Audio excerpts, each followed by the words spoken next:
կարողանան ստեղծի։ Սրան իլերում են նաև խնդիր է ստեղծվում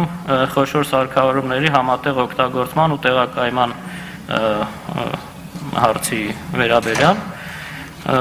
ու այդ խոշորացումը այս խնդիրները որոշ առումով կլուծի։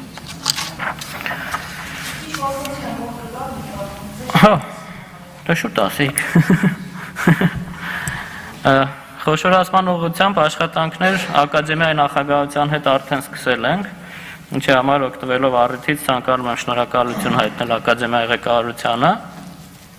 ու ցանկանում եմ նաև միանգամից նշել, որ այստեղ ոչ մի կուլիսային աշխատանք չի տարվելու, այդ աշխատանքներում կներգրավեն համապատասխան կազմակերպությունների աշխատակիցները եւ ըստ հնարավորության նաև կփորձենք ներգրավել միջազգային փորձագետներ։ Խնդիրը միայն համակարգը բարելավելն է։ Երրորդ խնդիրը եւ վերջինը, որ ուզում եմ նշել, այդ գիտական հետազոտությունների արդիականությունն է։ Մի շարք բացառություններով Հայաստանի գիտական կազմակերպություններում ու բուհերում իրականացվող հետազոտությունները չունեն արդիականության համաշխարհային մակարդակ։ Սակայն այս որպես մեղադրանք չի հնչում, սրա պատճառները պայմանավորված են այդ թվում նաև այդ նախորդ երկու խնդիրներով։ Այս ուղղությամբ գիտության կոմիտեում մենք սկսել ենք հետևյալ գործիքը կիրառել, մեր բոլոր ծրագրերի վերջում դնում ենք գիտական արդյունքի որակի եւ քանակի պահանջներ, հույսով ենք ինչ-որ չափով դա այս պատկերը կշտկի, սակայն էլի այդ համակարգային լուծման կարիք ունենք այս խնդրի համար։ Ու հույսով եմ, որ մասնավորապես օրինակ այժմ ներկայացված բարձրագույն կրթության գիտության մասին օրենքի հաստատումից հետո մենք արդեն կունենանք, եթե իհարկե փոփոխություն չլինի այս մասով, մենք հնարավորություն կունենանք ու նախատեսում այդ օրենքով հնարավորություն գիտական հիմնարկների ավելի երկարաժամկետ ֆինանսավորման համար, խոսքը գնում է մինչև 5 տարի ֆինանսավորման մասին, ծրագրային։ Այս ժամանակ արդեն ֆինանսավորումը կհատկացվի ռազմավարական ծրագրի, զարգացման ռազմավարության ու համապատասխան արդյունքային ցուցանիշների վրա, ու կկարողանանք արդեն վերահսկել կատարողականը։ Խնդիրները այսքանով իհարկե չեն սպառվում, բայց որոշ իմաստով կարծում եմ, որ մնացած խնդիրները այս նշած խնդիրների ացանցիալներն են։ Որպես վերջաբան ուզում եմ նշել, որ բարեփոխումների հաջող ընթացքը ու դրա գրավականը գիտական համայնքի եւ պետական կառավարչական հիմնարկների սերտ աշխատանքն է ու համագործակցությունը։ Միայն այսպիսի համագործակցության արդյունքում մենք կարողանանք կյանքի կոչենք ծրագրեր, որոնց ելքի վրա կունենանք մրցունակ միջազգային էկոհամակարգին ինտեգրված տնտեսության, կրթության եւ հիմքում ընկած ու անվտանգության, խորագրից չշեղվենք, դրանց հիմքում ընկած առողջ գիտական համակարգ ու անպատասխան ենթակառուցվածքներ։ Դերևս այսքանը, շնորհակալ եմ հնարավորության համար եւ ուշադրության համար։ Շնորհակալություն պարոն Հարությունյան, հարգելի գործընկերներ, հիմնական զեկույցներն ավարտվեցին, այժմ անցնում ենք մտքերի փոխանակության փուլին։ Ելույթի համար ամբիոնի մոտ եմ հրավիրում FAST հիմնադրամի տնօրեն Արմեն Օրուջյանին, նշեմ, որ ելույթը լինելու է անգլերենով, հարգելի գործընկերներ, այժմ աշխատակազմը ապահովել է սինխրոն թարգմանությունը, բացի կառավարության հատվածում նստած մեր գործընկերներից դահլիճում մեր մյուս մասնակիցները հնարավորություն ունենան օգտվել թարգմանությունից, օգտագործելով ձեր առջև դրված ականջակալները։ Պարոն Օրուջյան, խնդրեմ։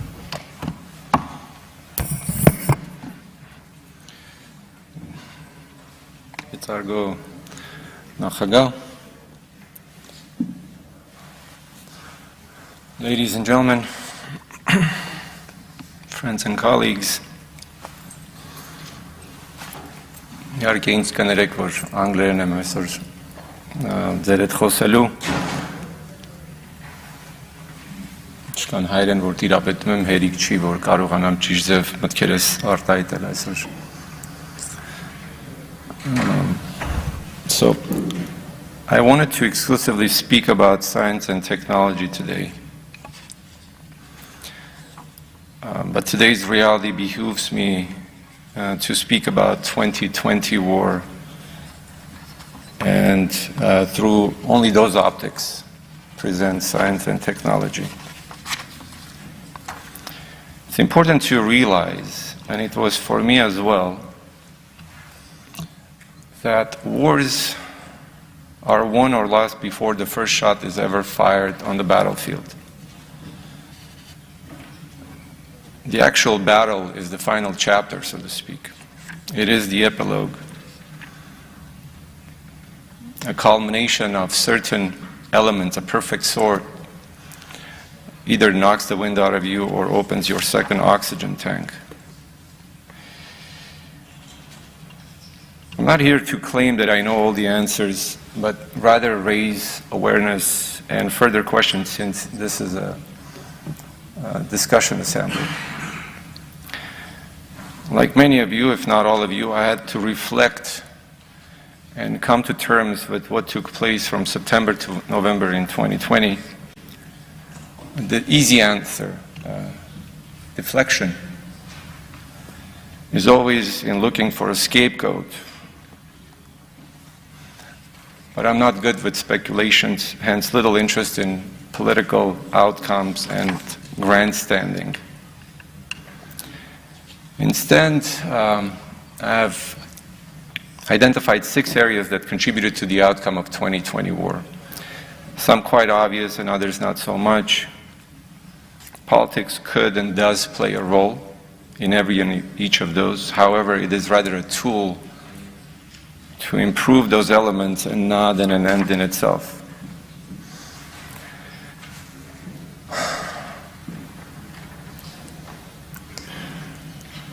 The 6 elements: military, networks, communications, culture,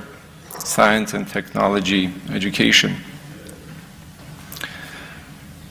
Military is an obvious area that requires improvement and sophistication. There are many specialists in the audience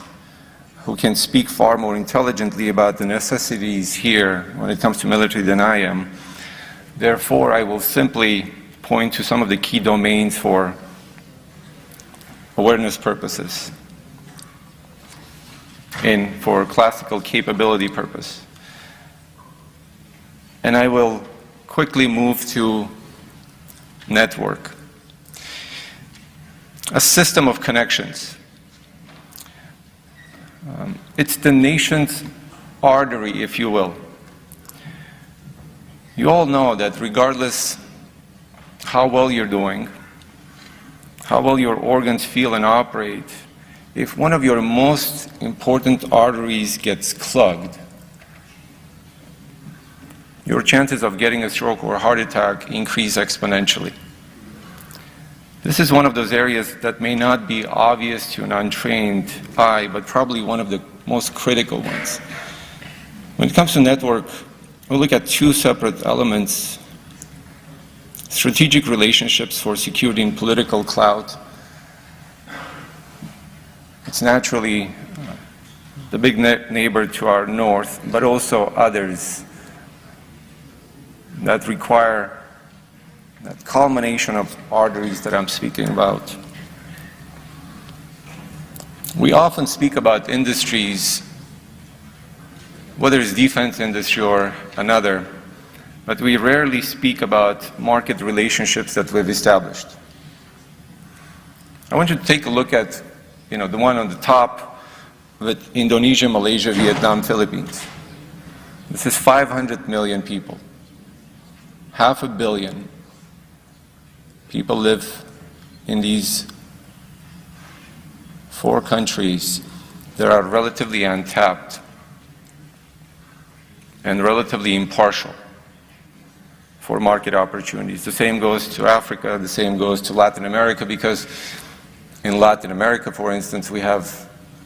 major diaspora that could be useful in establishing those connections, opening up those arteries up for us. I want to move to communications. This is information control and transmission. I mean, if we go to the war, country that is recognized and viewed by most of the world as corrupt, militaristic dictatorship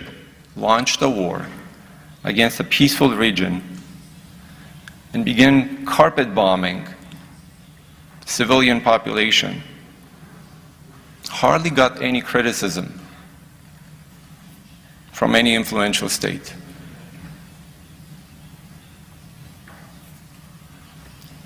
And in most cases, we needed to explain rather ourselves. That we didn't start, we didn't do. They used chemical weapons on us. We had to explain ourselves that it's not us, it's them. We don't do well when it comes to controlling the narrative or setting the tone. And that's one of the critical things that we ought to do as a nation. And then I want to come to culture, a bit sensitive issue because we care so much. We're so protective of everything about our culture. Yet a small state like Armenia, we do injustice when it comes to 50% of our population, to our women. They're not really integrated in many of the socioeconomic activities. They're not integrated fully in science and technology. They're not well integrated in innovation. I remember when I first moved here in 2017 and we launched a specific program for women entrepreneurs, and we launched a specific grant for women scientists, and we were criticized why we're wasting money on women, or that money could go to men. Incidentally, criticism came vastly from women themselves.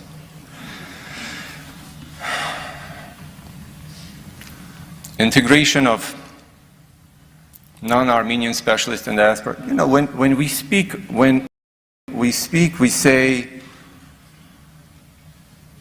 prosperous Armenia. What do we envision, right? You know, all great states, even those are not like the size of the United States or Russians or Ottomans at that time, have absorbed people, and that's how they've become great. I mean, look at Russia. How many ethnic groups do you think there are in Russia? What's modern Turk, really, if you think about it? Is modern Turk a Bulgarian, a Greek, a Romanian, an Armenian? Is it Seljuk? United States is only great because of its immigration, of its integration. We're a state with 99% Armenian ethnicity, nearly 100% Christian. Extremely homogeneous and mono-ethnic. How do you imagine prosperity where, say, hundreds of thousands of non-Armenians want to move to Armenia and bring their cultures? There could be Persians bringing their mosques.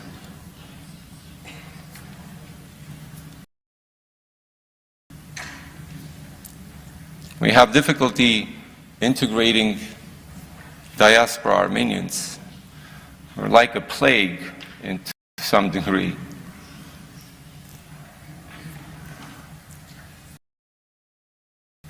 So there needs to be more thought process, I think, also on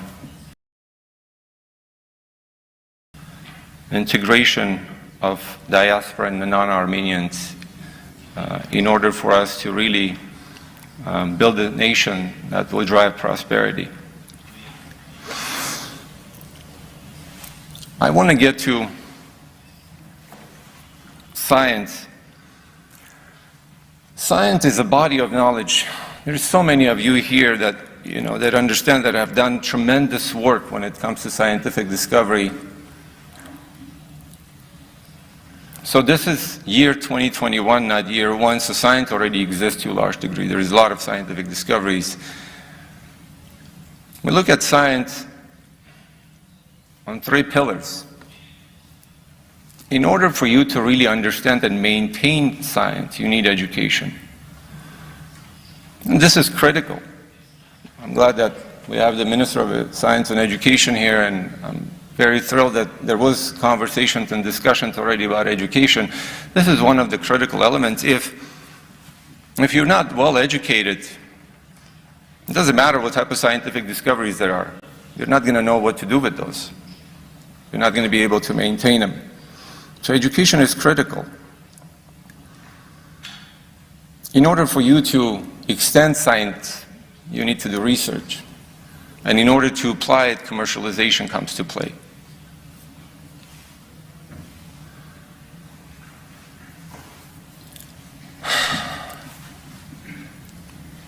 In this particular slide, we try to identify what is the composition of all of these elements: education, research, and commercialization. And it's probably difficult to see on the screen, so we're more than happy to share this with you. But similar to military, there are many eloquent people here in the audience who will speak about education. Today I will point only to certain areas for consideration. When it comes to classical capability, essentially three things. It's not the exhaustive list, but there's essentially three things that you need to worry about. It's curriculum, human capital, and infrastructure. Imagine you have top-notch professors, but your curriculum is 10 years old. You're not going to get, and I want to emphasize on this key element, competitive education. Competitive education is critical. It's not enough to say we're 99% literate, that we're highly educated. Are we competitively educated is the question. And we miss that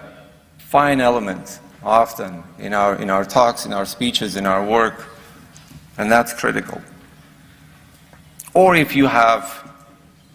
avant-garde, state-of-art curriculum, but you don't have the human capital to translate, to take that knowledge and translate it to the student. All of those things are critical in today's world. I want to come to science and technology because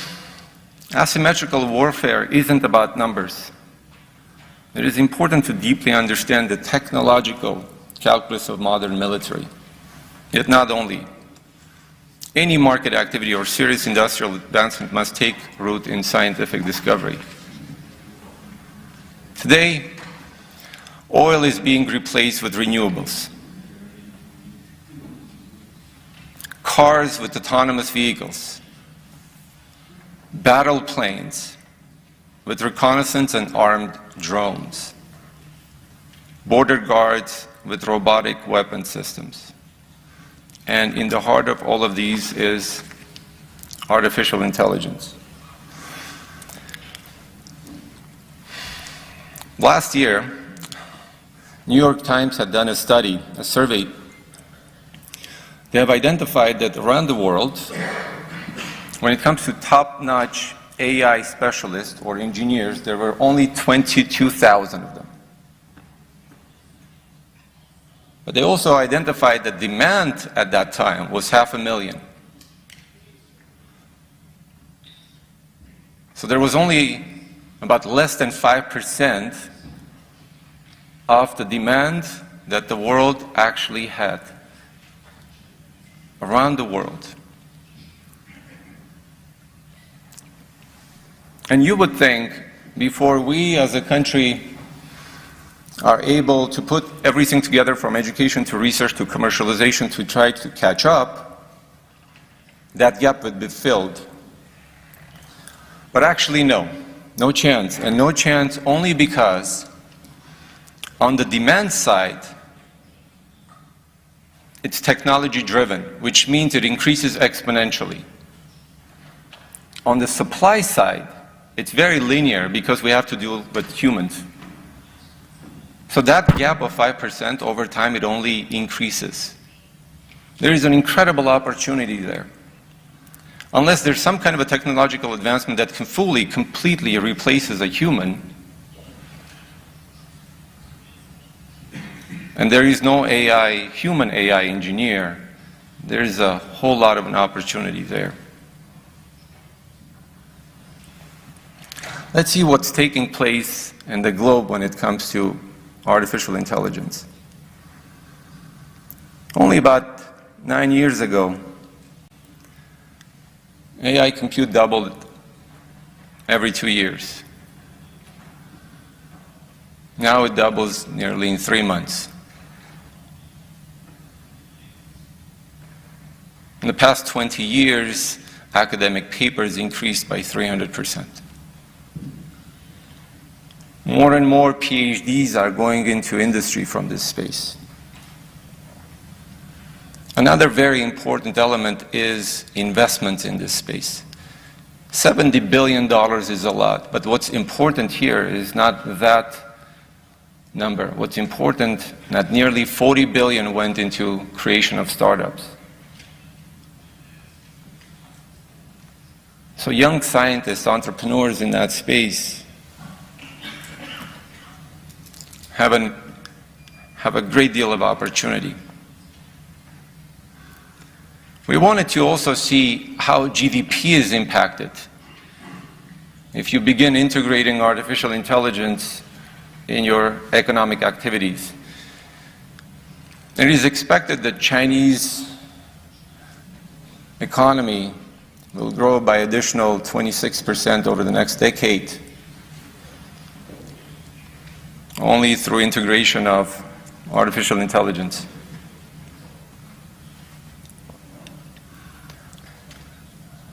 Additional 14% in North America. This next slide is quite interesting. This shows where that $40 billion has been spent. And if you see, AI essentially is in every domain, in every vertical, from medicine to tourism, to automotive industry, to food industry, and beyond. So we looked at types of measurements that are conducted around the world, indexes, Global AI Index and AI Index by Stanford University. And the indexes or indices they use is they're looking at number of data sciences, they're looking at number of AI publications, AI startups, average AI company funding, etc. Then we wanted to see how that looks around the globe.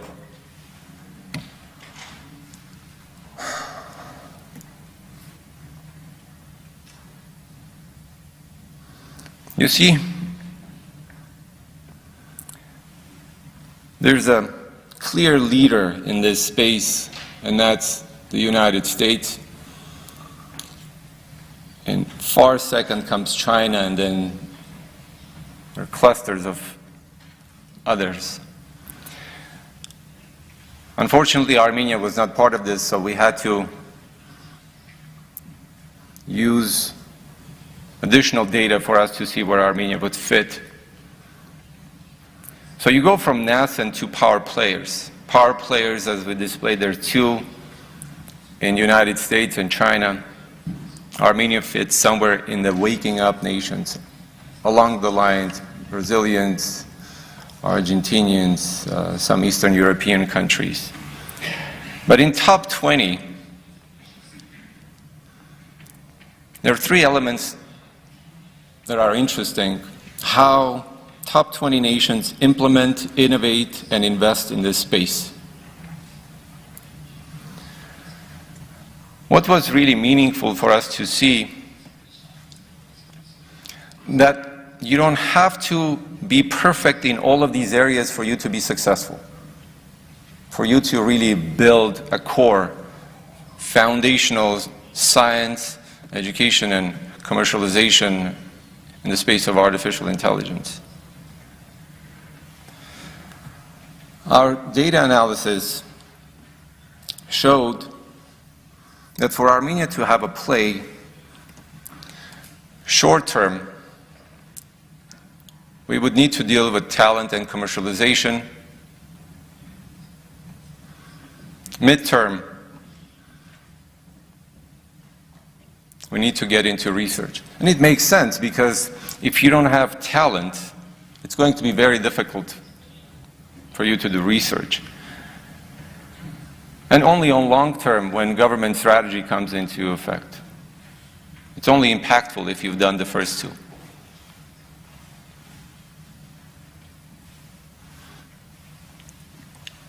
So what can be inferred for Armenia? The talent is prerequisite for both commercialization and research. So it goes back to education. It's critical to have the right educational framework, right infrastructure, right curriculum, right faculty to drive this forward.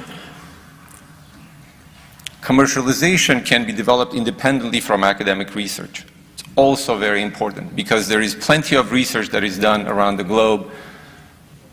So our entrepreneurs, our young scientists can borrow that scientific discovery and be able to apply for domestic usage with an eye for an exportation. It's possible to have Armenia move from waking up to rising stars.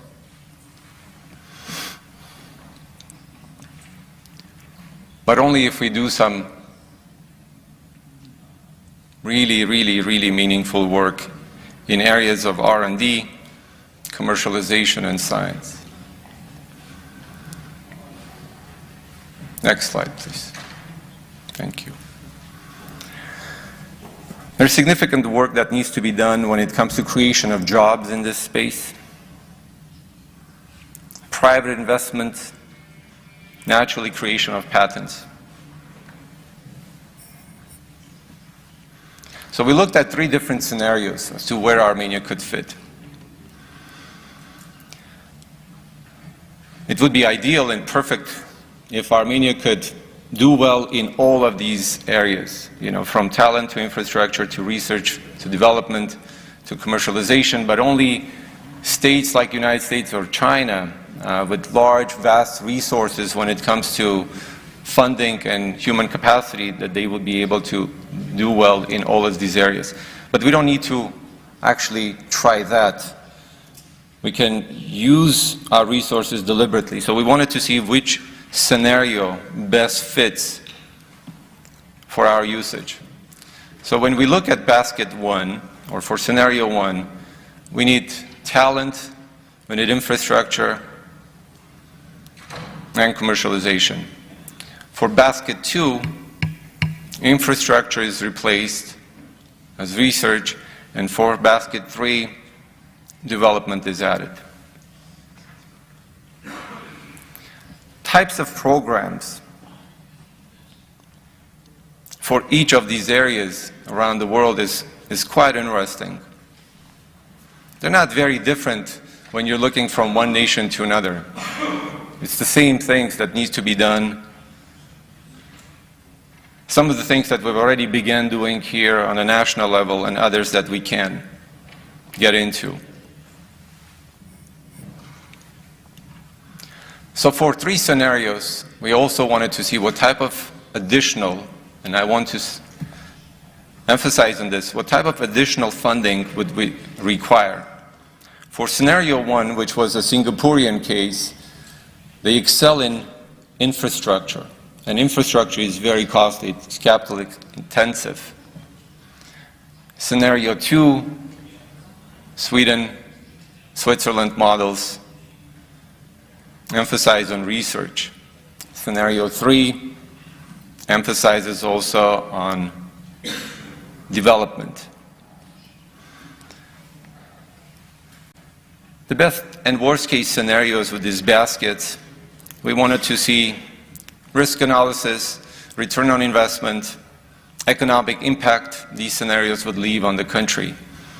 And we've identified the following. Basket 3 is best for economic impact, return on investment, and risk. Focus on talent, R&D, and commercialization. And additional 310 million investment that will take us there. I want to speak a little bit about what we do as an organization. On the educational side for 2021-2022, we have some ambitious goals in front of us to try to do some of the trainings to take on the talent creation upon our shoulders with our friends and colleagues. I've already started fundraising for commercialization of AI with our friends in diaspora to possibly raise $1 million for facilitation of startup creation in Armenia in that space of AI. For all of this success, if you know a little bit about AI, you know how important the data is. So we work with domain experts, or domain natives, I would say, for us to collect the data. We use open source data, we create synthetic data, and then we want to work with the government to also create initiatives on a national level for data connection, which is going to be of utmost importance. As an organization, we created, we've launched, and we manage over 20 products, 20 plus initiatives and projects. But I want to touch on only 3 of them today. Some of them you know about, and some of them you'll learn today for the first time. I want to focus on something that we've established with our friends within the military called Unit 1991.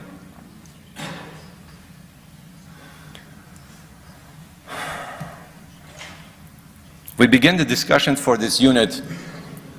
in May 2018, and in February we already had the first batch, first training of the unit that focuses on R&D in AI within the military. From the time when we began this discussion to the time when it was formalized, it took 26 months.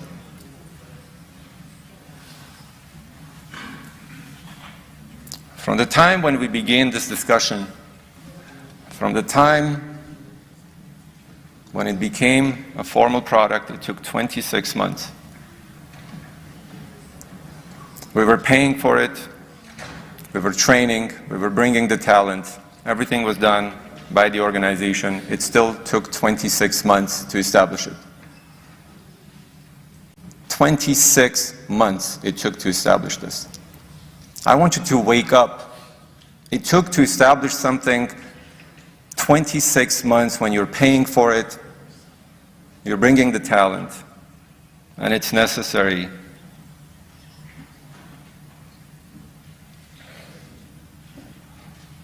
And the war was lost because, to a large degree, when it came to science, we lacked it. When it came to high technologies, we lacked it. It was formalized July 20th of 2020. The first recruits began their serving the unit a few weeks before the war began. And even so, these 6 18, 19-year-olds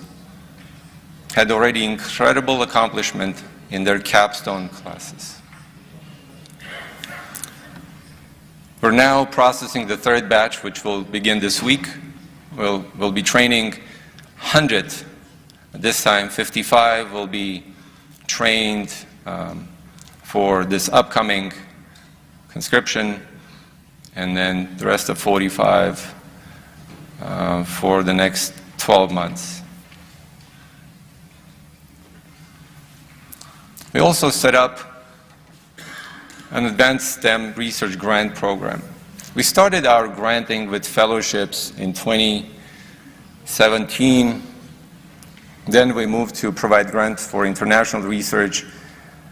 Learning every time we were putting money forward, we were learning how the money is utilized, whether it's effective, it's impactful. And now we have two quite interesting granting schemes on an average of $50,000 per team for them to conduct research here in Armenia, with the principal investigator from abroad, working with 4 or 5 PhDs and postdocs and the universities here in Armenia. Our objective and our plan to increase this to about 10 of these grants this upcoming year. Hopefully we'll be able to raise enough funds for this. Our friends and colleagues in the United States showing the promise that we'll be able to raise the $1 million for us to establish 10 of these grants at $100,000 each. Hopefully we'll be successful in that endeavor. And the next and the last, I'll speak about Ascent. This is a science-intensive venture builder. We put this together with our friend and co-founder Nubar Afeyan's team, Flagship Pioneering, the same venture builder that actually created Moderna, that is processing the vaccine for COVID-19. Incidentally, through their venture builder, in the last 8 years, they had over 15 IPOs, which is an incredible number. So we've started working with them, and we've established this in our facility here at Mergelian. And we already have a number of teams that have been trained by our friends in Boston, both flown to Boston, and others been trained here in the space, in the areas of artificial intelligence and life sciences, as well as computational behavioral research. We have several prototypes, and we have some of the companies that we've established already received external funding. I would not hesitate to venture out to say that these companies are already worth deca millions of dollars. They're all created by young men and women that have been educated here in Armenia. Just got additional training from our friends and colleagues in Boston. Now, last slide, or penultimate slide, is I wanted to also speak of what we were doing until the war and what we're focusing on now. Our mission was to build an ecosystem, to help build an ecosystem that drives technological innovation and scientific advancement in Armenia and beyond. Now we want to focus on AI to foster and accelerate the advancement of AI-centered science and innovation ecosystem in Armenia and beyond. We want to put forward this basket 3 as optimal, to focus on talent, research and development, and commercial pillars. My parting words would be,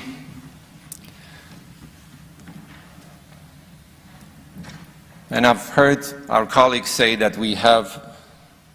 the potential. Այո, ներուժն ունենք։ Ակի երևի պետք է բոլորս է զարթնենք։ Եթե բան չենք սովորել այդ 44 օրվա ընթացքում,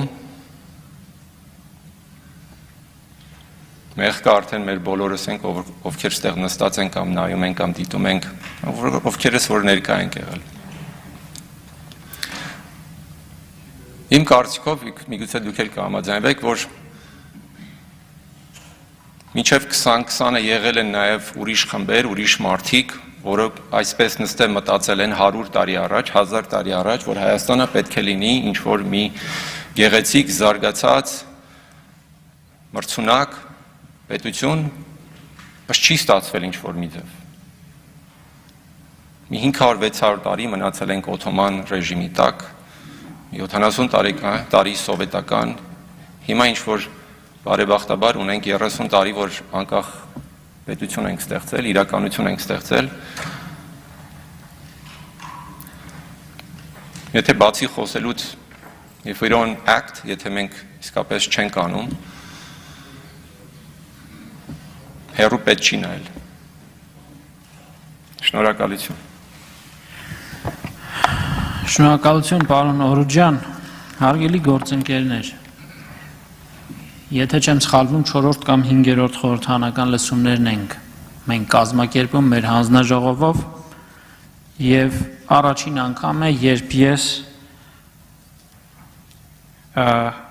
աշխատակարգին չեմ հետևում խստությամբ, որովհետեւ այսօրվա մեր հանդիպումը խորհրդանշական, լոկ խորհրդանշական, սիմվոլիկ բնույթ չի կրում։ Ես ինքս եկել եմ այստեղ լսելու եւ ելույթները չափազանց կարևոր են, ուսուցանող են։ Ինչպես խոսքի սկզբում նշեցի, դրանց հիման վրա պետք է արվեն հետևություններ, հետո գործողություններ։ Բայց ուզում եմ սրանով հանդերձ անել արձանագրում, որ մի քանի տասնյակ մասնակիցներ գրանցվել են եւ կա ասելիք։ Ուզում եմ հիշեցնել, որ մտքերի փոխանակության համար մինչև 6 րոպե ժամանակ է նախատեսվում։ Իհարկե մենք կրկին կփորձենք բոլորիդ պարագայում քիչ միջամտել, բայց ամեն դեպքում արձանագրենք, որ եթե մենք հետևենք ժամանակային սահմանափակումներին, ապա եթե ոչ բոլորը, ապա մեծ մասը հնարավորություն կունենա արտահայտվելու։ Այժմ հաջորդ ելույթի համար ամբիոնի մոտ եմ հրավիրում Տիգրան Շահվերդյանին, Ռոբոմարտ ընկերության համահիմնադիր։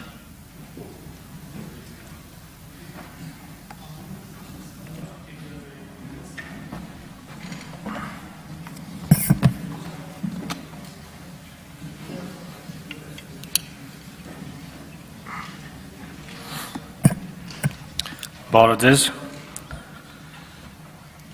Ես ռոբոտաշինության ինժեներ եմ, ուզում եի ներկանայի։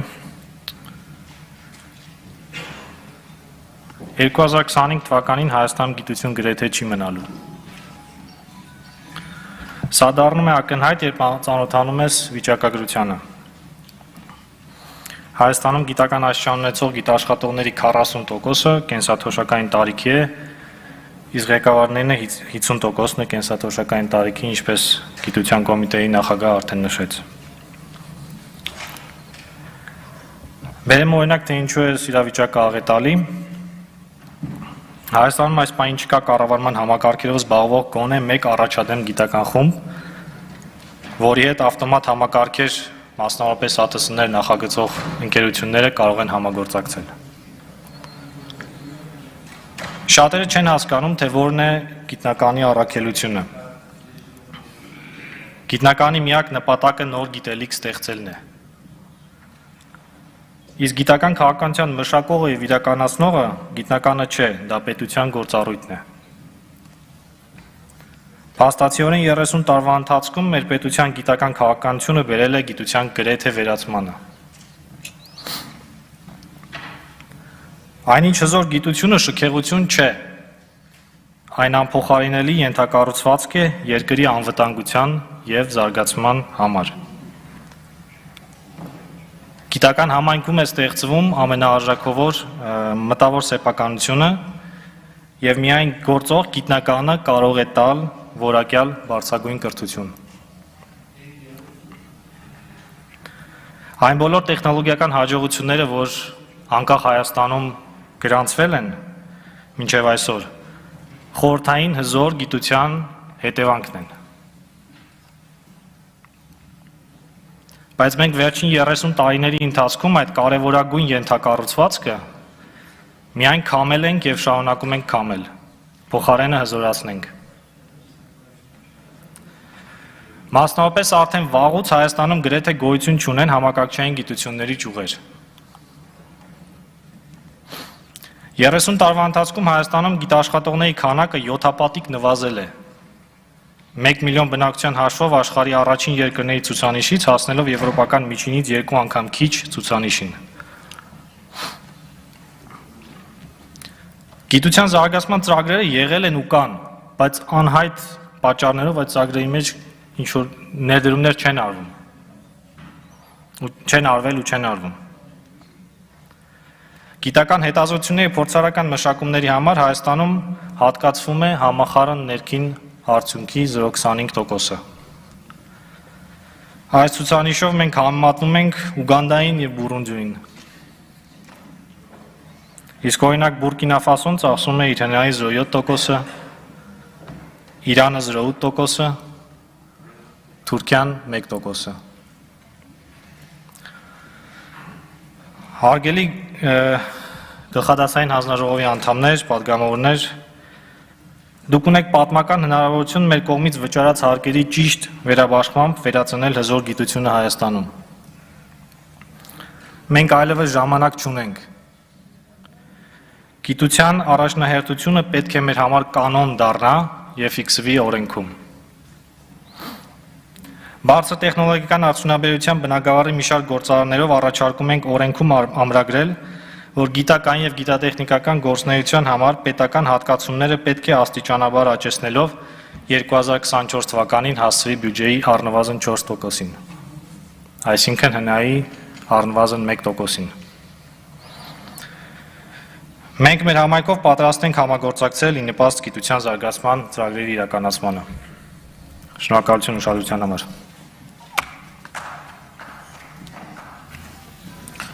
Շնորհակալություն պարոն Շավերդյան ելույթի համար։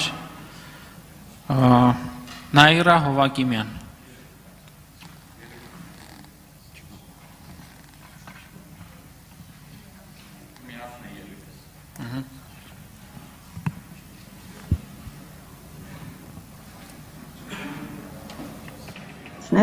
Միխայել Հայրապետյանի խնդրանքով մի քանի սլայդ եմ պատրաստ։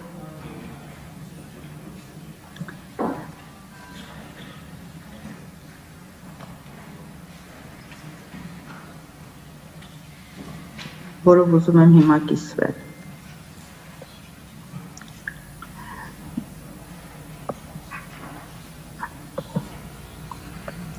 Over the last few years, I have been continuously visiting Armenia, and what I have noticed that the Armenian researchers have been given numerous funding opportunities through different organizations, but all of them had one common feature. They were all small grants. So the good thing about these small grants is that this kept the Armenian scientists working over their ideas. However, if the small grants are not followed up with bigger funding opportunities, they provided no opportunity for retention and sustainability. The junior researchers getting the opportunity to publish 1 or 2 papers, attending 1 or 2 conferences, made connections and left the country for seeking their own scientific careers. So this basically did not help the country to build the academia. And to put the things into perspective, here I have put a small table to show how this compares to other countries in the world. For example, if we look at Armenia, Georgia, Russia, Israel, we'll see that per number of researchers and the number of GDP funding with respect to R&D, the percentages are completely different when we look into Armenia. Here I have the numbers for USA. Obviously, these are big numbers for a big country. And this is just to give you the big vision how far people can go with R&D spending in a country like America. Here I want to look into the aerospace industry because I had no background in aerospace industry, but when in 1998 I moved to USA, I had a visiting scientist position in the aerospace engineering department of Georgia Tech. And over the last few decades, I have been working very closely with this industry. And what I observed that the industry moved from large-scale, big, certifiable, profitable technologies to small-scale, reconfigurable, autonomous, intelligent technologies that can scale up pretty quickly. This is what we see happening with the 4th industrial revolution, where things grow at exponential pace. So the 4th industrial revolution stands out with its key feature of human and robot interaction. Here I have therefore the representative technology from Armenia, the robot of expert technologies that has already taken over the world. It's popular already in LA hospitals. And as a comparison, I have here a Cinderella movie where we show how the birds are showering Cinderella. And the parallel that I want to make, that robot is standing and interacting with the kid, while here the birds have to kind of shower Cinderella, they drop the sponge into water, and then they have to pick up, and they realize that the wet sponge has a significant payload change. And to accommodate the significant payload change, they call their friends, because they are not capable of carrying it. And to call their friends, they need communication. To accommodate their friends, they need to operate in a constrained space, and then they need to carry it to a different location to shower Cinderella, and then they need to make sure that Cinderella is not afraid of them. So this type of technologies are very similar to the ones that are very much needed in defense operations. And I don't want to use certain words just to be very sensitive to the military industry in this presentation. So how do we need to structure the funding to ensure sustainability of researchers and to ensure that our scientific output is valuable for the country? So the country's vision for the next few decades is obviously decided through governmental meetings, but then we have program managers who get the budget and they have to give it to the researchers. So what the program managers do, they translate the country's vision into some type of strategic execution. They need to proactively identify the teams for funding, and they need to closely work with the teams through the end of the project. The teams, on the other hand, have to push their imagination to enable the scientific breakthroughs. So the program managers must be people-driven, not subject-driven. They need to be human-centric. They need to identify the talented groups and invest in them. They need to be able to provide the right infrastructure to work. They need to embrace diversity, be on cutting edge, have the multidisciplinary view of the science, give the opportunity to take the risks. This is very important because even if the startup companies have the opportunity to take the risks, they are still accountable with the venture capital. The scientific groups must have more freedom to take the risks, and their freedom to think must be always protected. So as Elon Musk says, failure is an option here. If you are not failing, you're not innovating enough. The program managers ensure scalability, sustainability, retention, and reproducibility. It's very important to grow the school of the program managers in Armenia who are capable of funding cutting-edge research by identifying the talented groups and ensuring their success. So what are the questions for us to ponder? How should Armenia define its role in the fourth industrial revolution? Is Armenia well connected in the world to answer this question and to validate it? Because we have to validate that answer. Where can we define our leadership and how? Are we taking enough risks to execute on that leadership? And how should our success be measured and which metrics must be used? So we all want our kids to live in happy, free Armenia. We want our kids to enjoy a Disneyland in Armenia, right? So that's why I love this quote from Walt Disney. All our dreams can come true if we find the courage to pursue them. So if we want Armenia to be a strong country in the future, we need to invest in its science and basic science. We need to innovate on the cutting edge. And that requires us today to take risks. But if we don't take the risks today, tomorrow will be too late. If we want to innovate in the space of aerial co-robots, look into package delivery, agriculture, helping the firefighters, or surveillance, these are all different types of technologies, and no matter which one of them we develop, all of them will be helpful for us in our defense operations as well. But the amount of multidisciplinary science is shown in this diagram. This is not trivial. We have to take the risks, invest in people, and lead these scientific directions. I want to thank you for your attention and this opportunity to present for you. Հարգելի հյուրեր, ինչպես տեսնում եք, նաև մեր լսումներով փորձել ենք հնարավորություն ընձեռել Սփյուռքի մեր հայրենակիցներին, որոնք թեմայի վերաբերյալ ունեն ասելիք։ Տիկին Նայարա Հովակիմյանը Բոստոնից էր ուղարկել իր ելույթը վիդեո տարբերակով, մեխանիկական եւ ինժեներական գիտությունների դոկտոր պրոֆեսոր։ Այժմ ելույթի համար ամբիոնի մոտ եմ հրավիրում Գիտությունների ազգային ակադեմիայի նախագահ Ռաձիկ Մարտիրոսյանին, ելույթի համար նախապատրաստվի Գևորգ Սաֆարյանը, համեցեք պարոն Մարտիրոսյան։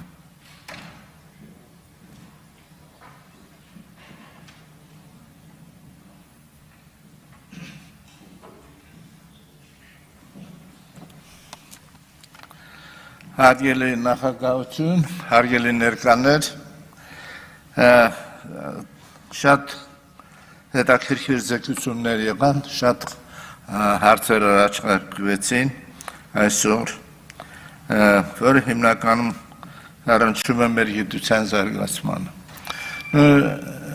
Հանձնաժողովի նախագահը նշեց, որ այս վերջին տարիներին մի քանի անգամ մենք այս դահլիճում եւ ուրիշ դահլիճում էլ լսել ենք ուրեմն քննարկումներ, լսումներ գիտության մասին։ Եղել են հետաքրքիր մտքեր գիտության զարգացման համար, բայց ցավոք սրտի այն հիմնական բնութագծերը գիտության վերաբերյալ որ ունենք, փաստորեն մնացել է նույնը։ Հիմա որպեսզի ես նույն ժամանակի մեջ տեղավորում թույլ տվեք գիտենք հասնել այն հիմնական խնդիրները, որոնց մասին դուք բոլորը գիտեք, բայց ես ուզում եմ մեկ անգամ եւս հնչեցնել, որպեսզի դրանք չմոռանանք։ Ուրեմն այստեղ հնչած զեկույցներում տարբեր բնույթի առաջարկներ եղան, որոնք հանգում էին նրան, որ 21-րդ դարում հաշվի առնելով 2020 թվի մեր կյանքում տեղի ունեցած աղետալի երևույթները պետք է փոխել մեր կյանքի ընթացքը։ Մեր ամբողջ կյանքը պետք է փոխվի։ Ապրել նորովի, չկրկնել նախկինում թույլ տված սխալները։ Դա հնարավոր է միայն գիտության զարգացման միջոցով։ Ապագա գլոբալ մարտահրավերներին դիմակայելու պայմանը զարգացած գիտության ունենալ է։ 2020 թվականին 44 օրվա պատերազմը շատ մեկնաբաններ անվանում են 5-րդ սերնդի պատերազմ։ Այս պատերազմում մեր զոհերի, կորուստների թիվը 90%-ը պայմանավորված էր թշնամու տեխնոլոգիական առավելությամբ։ Նու դա որպեսզի պարզ լինի, ասեմ, որ Թուրքիայում գիտությանը հատկացվում է հնայի 2%-ը։ Ասում են, որ նրանք մեկ բայրախտարի ստեղծելու վրա ամբողջ ծախսվել է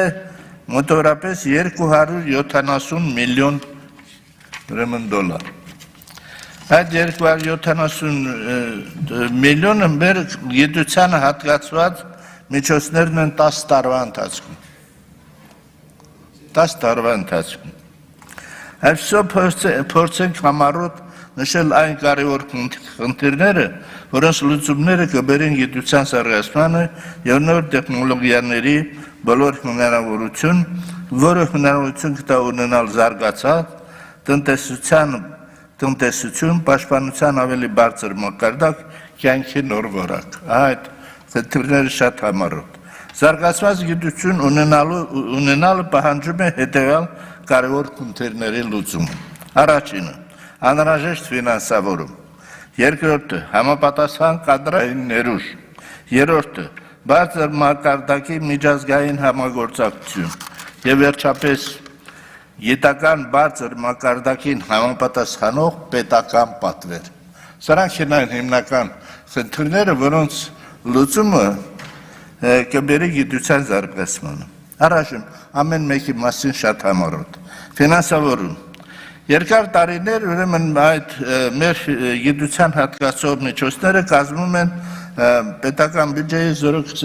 հնայի 0.25%։ Ուրեմն սա կարելի ասել, որ գիտության ֆինանսավորում չէ։ Ես նկատի ունեմ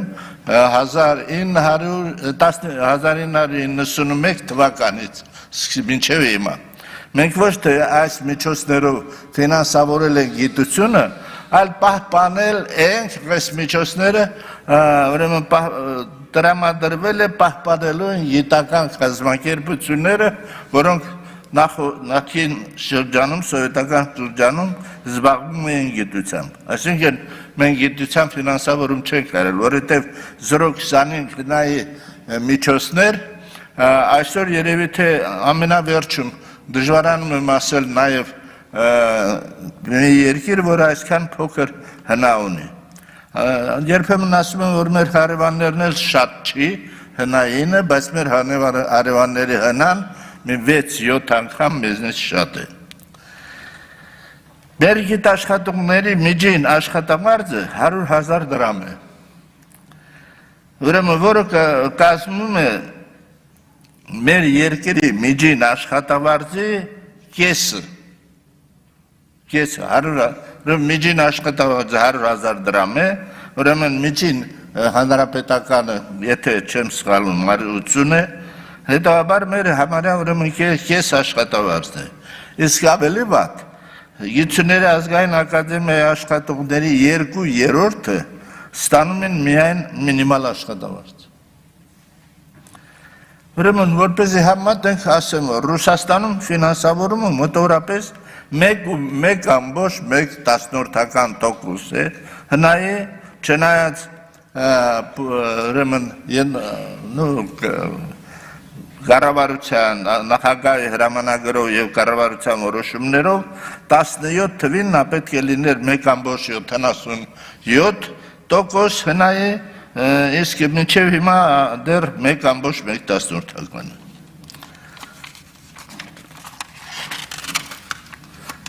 Միջազգային միջին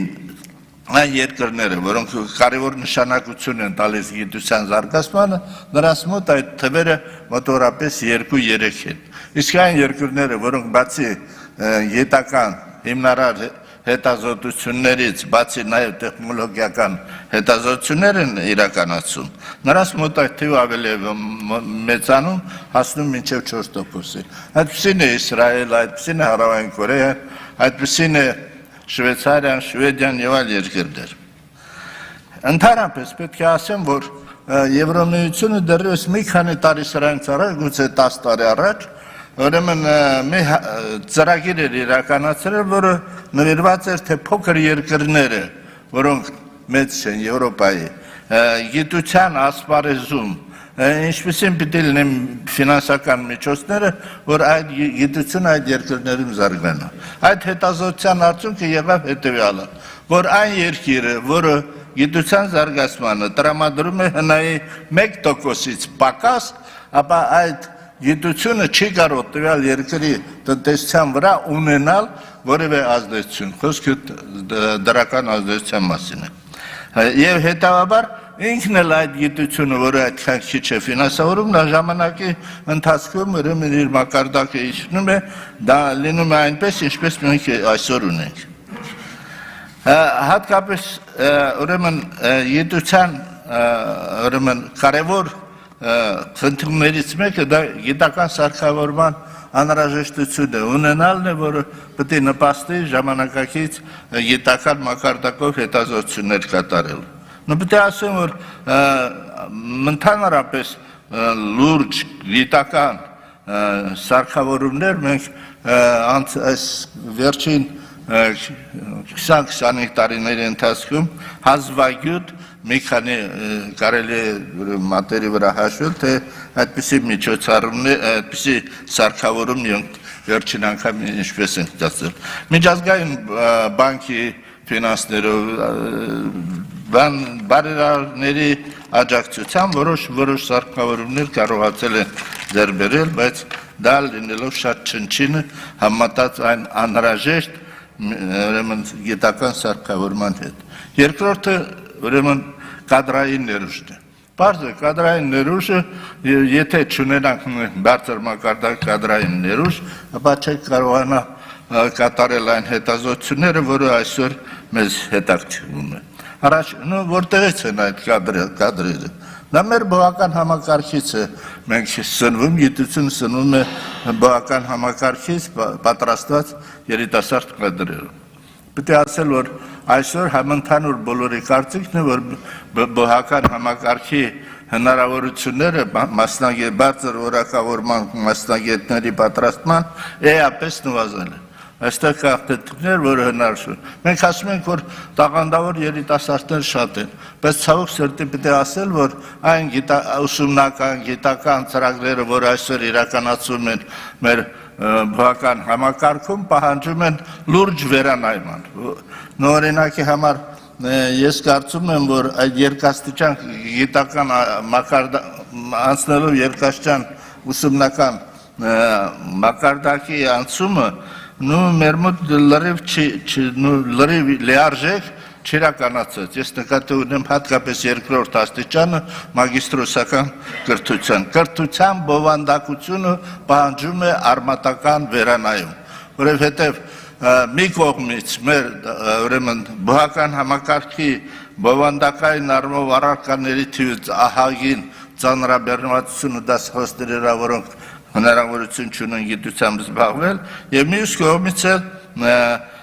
շատ քիչ են արդի ժամանակակից այնպիսի բովանդակային առումով այնպիսի ծրագրերի դասավանդմանը, որը պահանջում է, այստեղ պահանջում է որ անալ։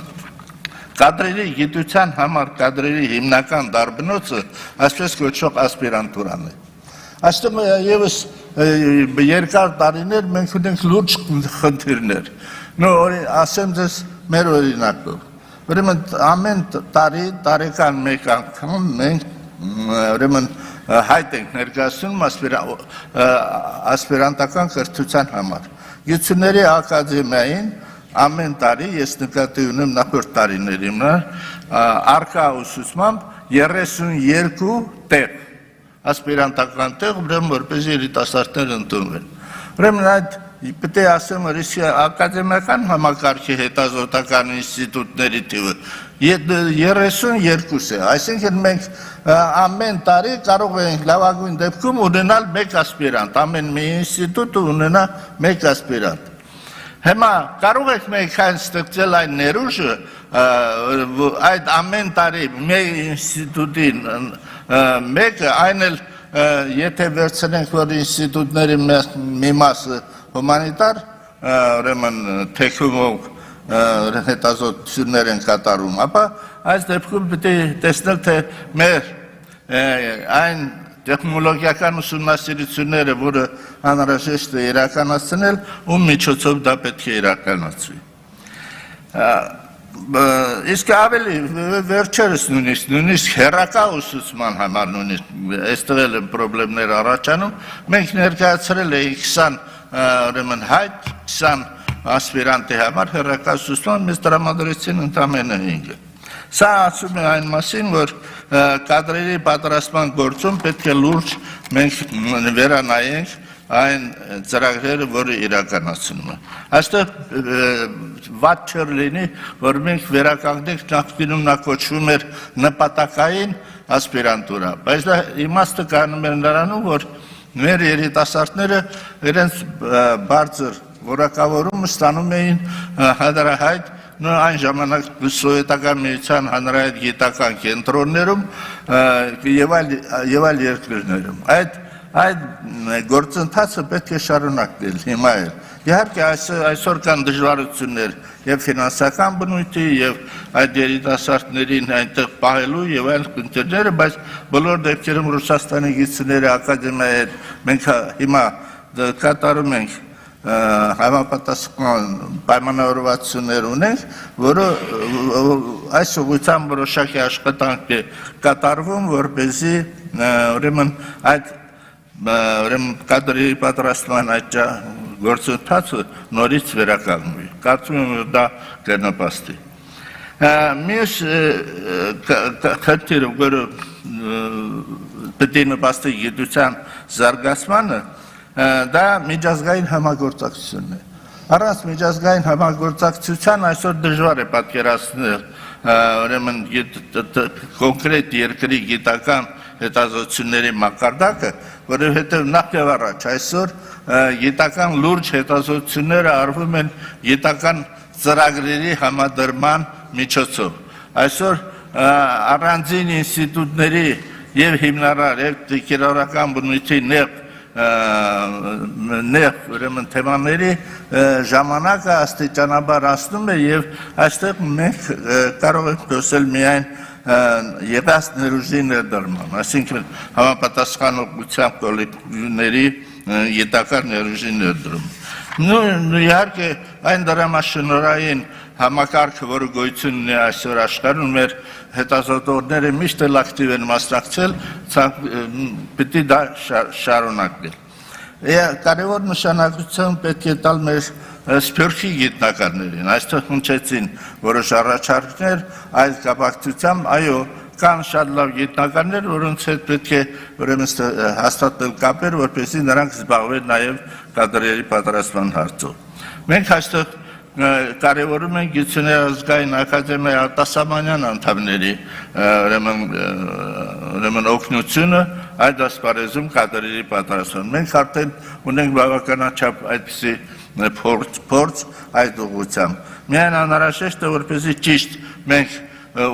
գտնենք այն հիմնարկը, այն ուղղությունը, որով ցանկանում ենք պատրաստել բարձր որակավորման ուրեմն մասնագետ եւ դրանով ուրեմն հետևողական լինել այդ աշխատանքներին։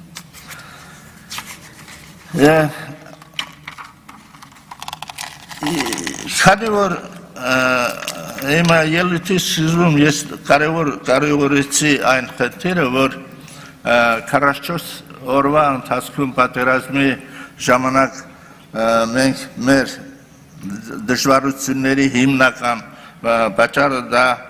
մենք որ զիջեցինք նոր տեխնոլոգիաներին էր, այստեղ շատ կարևոր է ճշգրիտ տվյալ երկրի գիտական մակարդակին կատարած համապատասխան պետական պատվերի ձևավորումն է։ Այստեղ ուրեմն շատ կարևոր է, որովհետև եթե կամ մի կողմից այդ պատվերը պետք է շատ բարձր չլինի այն հնարավորություններից, որ տվյալ երկրում, տվյալ ժամանակի ընթացքում մենք ունենք, եւ մյուս կողմից էլ նա ճիշտ պետք է արտացոլի այդ պատվերը այն իրողությունները տեխնիկական, որը անհրաժեշտ է լուծել։ Երբեմն պատվեր ես չեմ ուզում շատ մանրամասնել այդ ուղղությամբ, որ այդ պատվերի հեղինակները, որոնք որ ասենք ցանկանում են այս կամ այն ուրեմն մշակումները կատարել, երբեմն նրանք իրենք պատվեր տվողները լավ չեն պատկերացնում, թե տվյալ ուրեմն տեխնոլոգիան, որը պետք է զարգացնի, այսօր ուրիշ երկրներում ինչ մակարդակի վրա է։ Եվ այդ պատճառով էլ լինում են ծրագրեր, լինում են հետազոտություններ, նույնիսկ ֆինանսավորվող բավականաչափ բարձր մակարդակով, որը հետագայում չի համապատասխանում այն խնդիրների լուծմանը, որի համար դա ուրեմն այդ պատվերը տրվել է։ Մի խոսքով այս հույս ունենք, որ այն իրողությունները, որ տեղի ունեցան մեր կյանքում անցած տարվա ընթացքում, եւ կենսաբանական բնույթի, եւ բժշկական բնույթի, ես նկատի ունեմ կորոնավիրուսի աշխատանքները եւ 44 օրվա պատերազմի ուրեմն իրողությունները իրոք մեզ ուրեմն կշահագրգռի էապես փոխել մեր մոտեցումները գիտության զարգացման խնդիրներում եւ հասնել որոշակի հաջողության։ Ես դիմելով հանձնաժողովի ղեկավարներին ուզում եմ ասել, որ շուտով պետք է քննարկվի օրենքի նախագիծը։ Ես այստեղ կցանկանայի խնդրել օրենքի նախագիծը Գիտությունների ակադեմիայում բազմիցս քննարկվել է նախկին նախարարի եւ ուրիշ մասնագետների հետ, մենք ունեցել ենք սկզբունքային ուրեմն խնդիրներ Գիտությունների ակադեմիայի ամբողջ համակարգի եւ նրա կարգավիճակի վերաբերյալ։ Մի մասը այդ հարցերի առաջարկները հաշվի են առնել, բայց հիմնական առաջարկը մեր այն տարբերակը, որը ստացել ենք նախագծի, այնտեղ չկա։ Խոսքը վերաբերվում է մեր համակարգի ինստիտուտների համագործակցությունը ակադեմիայի ամբողջ համակարգում։ Նախագիծը այդպես անհայտ է մեր ինստիտուտների հետագա կարգավիճակը, նրանց գործունեությունը եւ այդ պատճառով արել ենք մեր այն համապատասխան առաջարկները։ Ես կարծում եմ, որ այս իրողությունները, որ ավելի սրվեց գիտության նկատմամբ վերաբերմունքը, դա պետք է հուշի մեզ բոլորիս, որպեսզի մենք ճիշտ կարողանանք կազմակերպել հետազոտությունները, որպեսզի արդյունքներն լինեն այնպիսին, որ իրոք նպաստի գիտության զարգացմանը։ այդ իմաստով ես չգիտեմ, կարծեք թե ուրեմն օրենքի նախագծի նոր լսումներ չի նախատեսնում, հա? Ոչ։ Ուրեմն չի նախատեսնում, հետևաբար այդ առաջարկները մենք հանձնաժողովի ներկայացրել, եթե հանձնաժողովի ղեկավարությունը մեր հետ քննարկեր քննարկման ընթացքում այն առաջարկները, որոնք մենք կատարել էինք, դա կնպաստեր մեր կարծիքով օրենքի ուրեմն հիմնական խնդիրների լուծման։ Շնորհակալ։ Շնորհակալություն պարոն Մարտիրոսյան բովանդակալից ելույթի համար, իսկ ես հիշեցնում եմ, որ հարգելի գործընկերներ, ազգային ժողովում ընթանում են խորհրդարանական լսումներ գիտությունը որպես անվտանգության եւ զարգացման հենասյուն թեմայով։ Այժմ առաջարկում եմ գնալ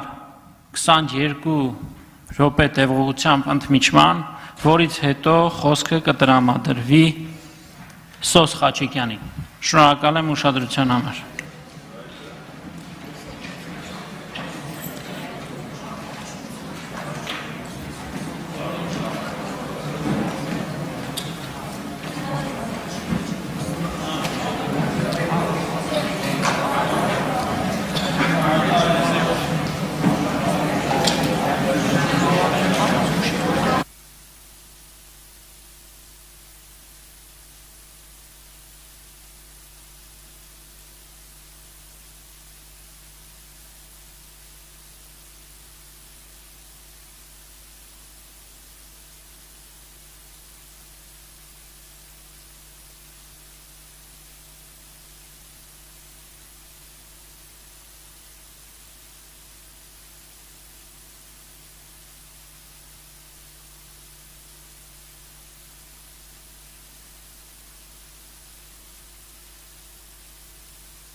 Հարգելի գործընկերներ, խնդրում եմ զբաղեցնել ձեր տեղերը։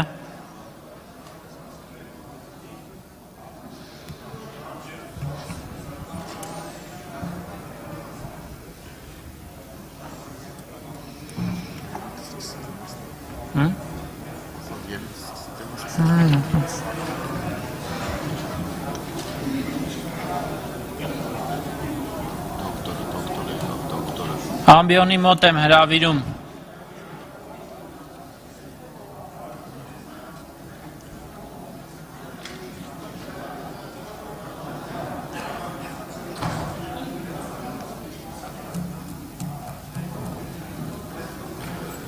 Ամբիոնի մոտ եմ հրավիրում Սոս Խաչիկյանին, ՀՊՏՀ ինֆորմատիկա և վիճակագրության ֆակուլտետի դեկան։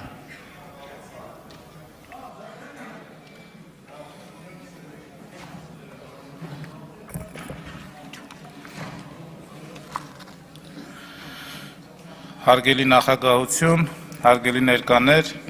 փորձեմ ներկայացնել բարձրագույն կրթության, պաշտպանության, տնտեսության փոխգործակցության անհրաժեշտությունը անվտանգության համատեքստում։ Տարբեր հետազոտություններ ցույց են տալիս, որ պետության կառավարման ձևը ժողովրդավարական կամ ավտորիտար գրեթե ազդեցություն չի ունենում տնտեսական արդյունավետության ցուցանիշի վրա։ Մեր հանրապետությունում միջազգային կառույցները պարբերաբար արձանագրել են ժողովրդավարական կառավարման առաջընթաց, որի հետ կապված ցուցանիշները ավելի ամրապնդվեցին 2018 թվականի քաղաքական իրադարձություններից հետո։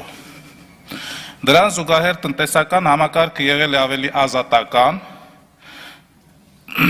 սակայն ժողովրդավարությամբ եւ ազատական տնտեսությամբ բնութագրվող Հայաստանի Հանրապետությունը խնդիրներ ունեցավ Արցախյան պատերազմին դիմագրավելու հարցում։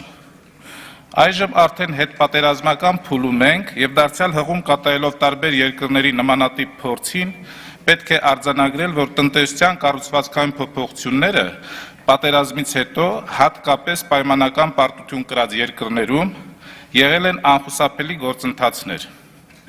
Կարևոր է շեշտել, որ այդպիսի փոփոխությունների առանցք են հանդիսացել կրթությունը, գիտությունը, գործընկերությունը եւ համագործակցությունը։ Դա անհրաժեշտ է հատկապես մեր հանրապետության համար, քանի որ ՀՀ տնտեսության ներկա կառուցվածքը, կարծում ենք, փոխկապակցված չէ ինչպես կրթության եւ գիտության, այնպես էլ պատերազմական իրավիճակի հետ։ Այսպես, ՀՀ պաշտպանության նախարարության ռազմավարական գործողությունների շրջանակում ներդրված է Հայաստանի Հանրապետության զինված ուժերի 2018-24 թվականների արդիականացման ծրագիրը, որտեղ նախատեսված է հետևյալ դրույթը. զսպման համակարգի կարևորագույն բաղկացուցիչ է հանդիսանում ռազմաքաղաքական եւ դիվանագիտական մեթոդներով զսպումը, հետեւաբար նախատեսվում է ակտիվացնել ռազմադիվանագիտական աշխատանքը միջազգային կազմակերպությունների եւ գործընկեր պետությունների հետ։ Եթե ռազմադիվանագիտական աշխատանքը այդքան էական է պատերազմի զսպման համակարգի համար, ապա անհրաժեշտ է ավելի սերտ համագործակցություն ապահովել պաշտպանական եւ կրթական գերատեսչությունների միջև ռազմադիվանագիտության ոլորտի մասնագիտություն ներդնելու եւ զարգացման արդի մակարդակի հասցնելու առումով։ Այս համատեքստում պետք է նշել, որ ՀՀ զինված ուժերի արդիականացման ծրագրի բաղկացուցիչ մաս է համարվում օրինակ ռադիոէլեկտրոնային եւ օդային հետախուզության կարողությունների ստեղծումը, ռադիոէլեկտրոնային պայքարի միջոցառումները։ Սակայն նշված ոլորտի հետ ուղղակիորեն փոխկապված բարձրագույն կրթության մասնագիտությունները, ռադիոտեխնիկա եւ կապ, էլեկտրոտեխնիկա եւ այլն,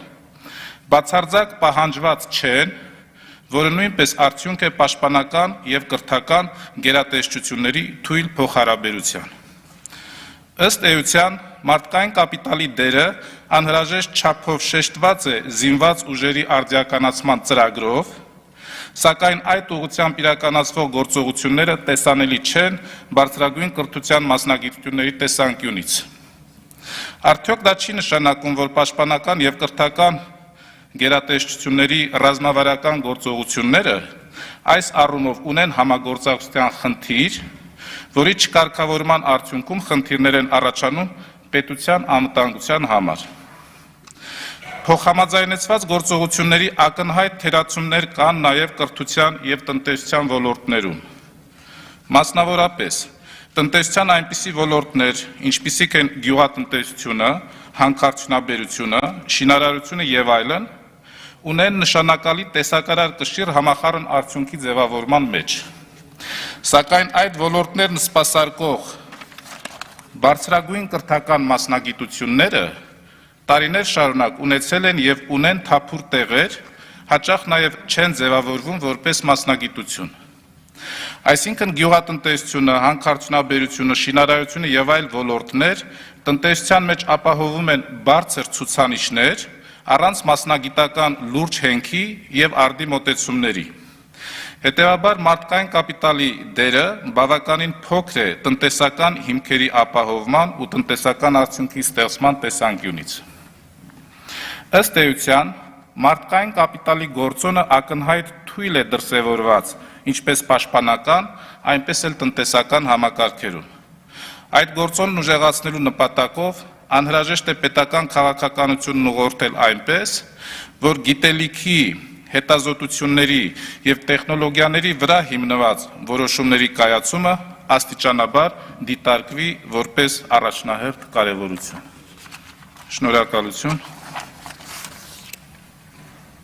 Շնորհակալություն պարոն Խաչիկյան։ Այժմ ամբիոնի մոտ եմ հրավիրում Գևորգ Սաֆարյանին, Limetech և Early One ընկերությունների հիմնադիր, նախապատրաստվի Էրիկ Սարգսյանը։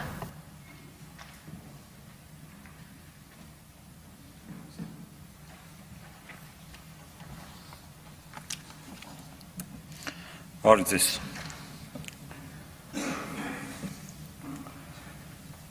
Նկարում պատկերված է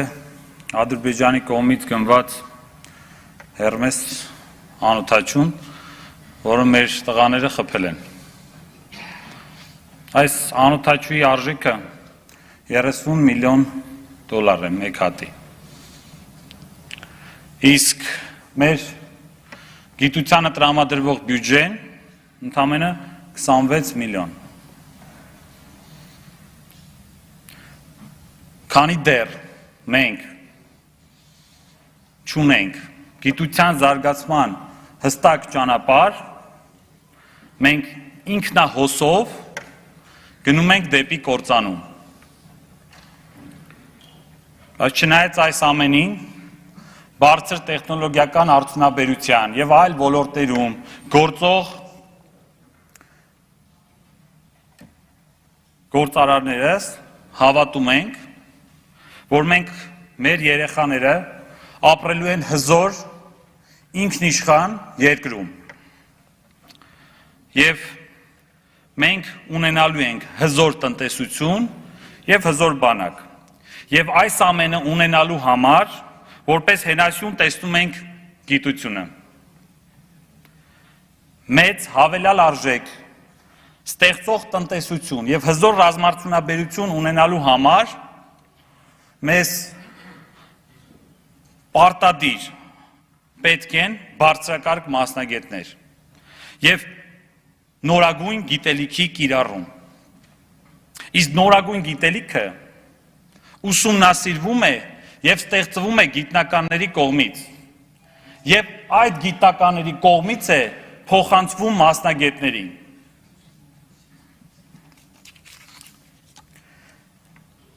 Տարիներ շարունակ, նույնիսկ այսօր, գիտությունը անկում է ապրում։ Մենք ակնհայտորեն անցել ենք կրիտիկական նշաձողը։ Ինչ գիտության մասին է խոսքը, երբ բազային միջին աշխատավարձը 100,000 դրամ է։ Ինչ ոլորտի երիտասարդացման մասին է խոսքը, եթե ասպիրանտի կրթաթոշակը 60,000 դրամ է։ Ոչ մի կերպ գրավիչ չի դառնում գիտությունը երիտասարդների համար։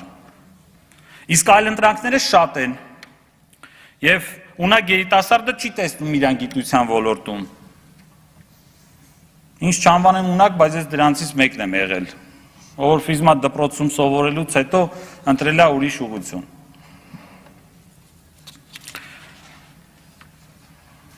Եվ քանի դեռ չունենք նպատակ, նույնիսկ օրենսդրական փոփոխություններ են արվում, որոնք ի վնաս են գիտության զարգացմանը։ Մեր համայնքը գիտակցում է խնդրի կարևորությունը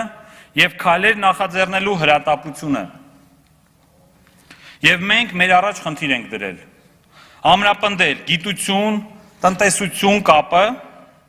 ընդլայնել առկա համագործակցությունները եւ ստեղծել նորերը։ Առաջատար տեխնոլոգիաների ձեռնարկությունների միության հաջորդ 5 տարվա ռազմավարության մեջ հստակ ընդգծել ենք գիտության զարգացման կարևորությունը եւ ամենակարևորը մեր հետագա քայլերը։ Գիտական համայնքի երիտասարդացման եւ զարգացման համար առաջարկում ենք հետեւյալ քայլերը։ Օրենքով ամրապնդել, որ գիտությանը հատկացվող ֆինանսավորումը լինի բյուջեի առնվազն 4%-ը, որը համախառն ներքի արդյունքի մասով 1% է։ Որպեսզի ով է լինի կառավարության ղեկավարը, գիտության, կրթության, մշակույթի եւ սպորտի նախարարը, ֆինանսների նախարարը չկարողանան կամայականորեն բացասական ազդել գիտության զարգացման վրա, այսինքն պետության զարգացման վրա։ Իդեպ նմանատիպ կետ եղել է օրենքում ամրագրված մինչև 2001 թիվը 3% էր։ Հիմա ավելի վատ վիճակում ենք, չի փրկելու։ Այս ավելացված բյուջեն անհրաժեշտ է ուղղել պարտադիր միջավայրի բարելավման համար, գրավչությունը ավելացնելու, գիտաշխատողների բազային աշխատավարձի ավելացմանը եւ ծրագրեր իրականացնելու գիտություն արդյունաբերության կապի ստեղծման, ամրապնդման եւ արդյունավետության բարձրացման ուղղությամբ։ Իդեպ կանխելով հնարավոր հակադարձումը, թե սպասենք միջև տնտեսությունը ոտքի կանգնի, ասեմ, որ տնտեսությունը ավելի շուտ ոտքի կկանգնի հենց գիտության զարգացմամբ։ Եթե հիմա չանենք այս փոփոխությունները, ականատես ենք լինելու հերթական պարտությանը։ Եվ գիտությունը այն ոլորտն է, որի զարգացման նպատակով մենք բոլորս պետք է համախմբվենք, մի կողմ դնելով մեր անձնական շահը եւ նույնիսկ քաղաքական հայացքները որոշ դեպքերում, հանուն ապագա հաղթանակների։ Շնորհակալություն։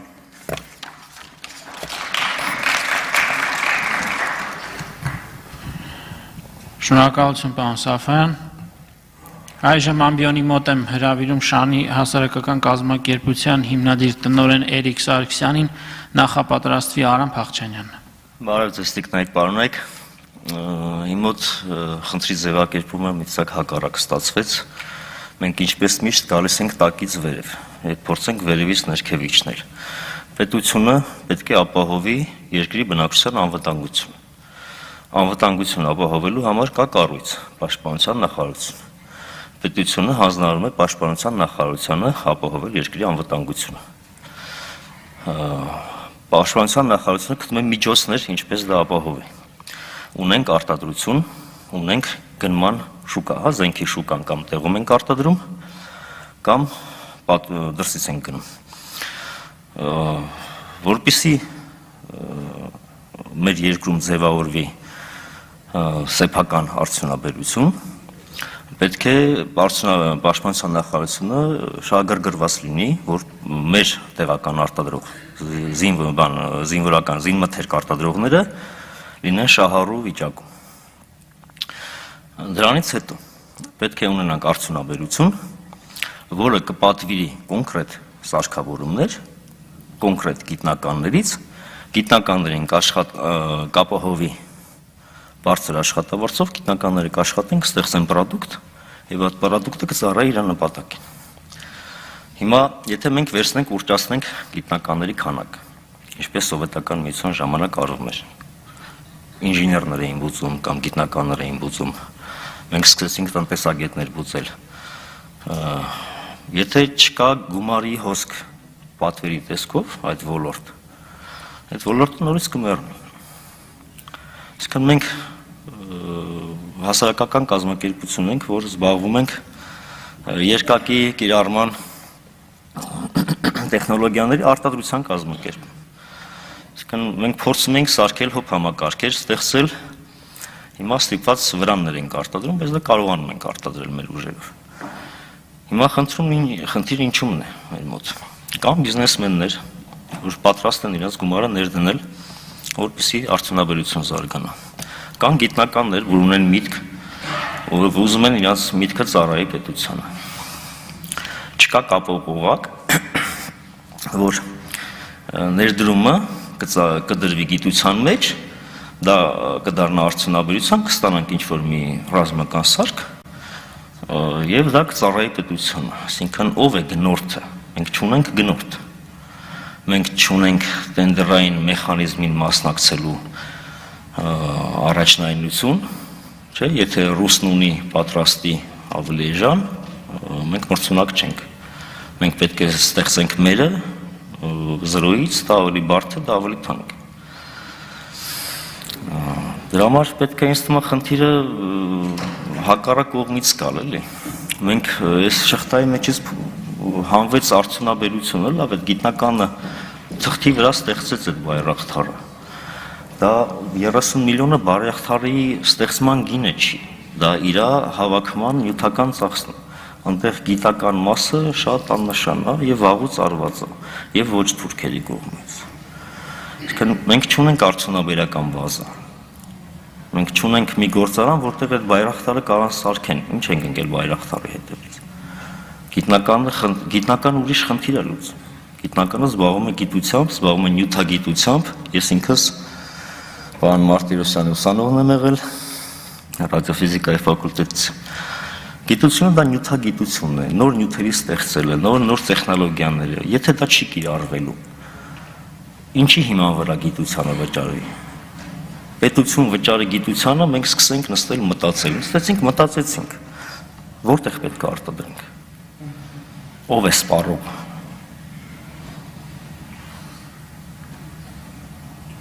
Այսքանը պետք է, այդ օղակը պետք է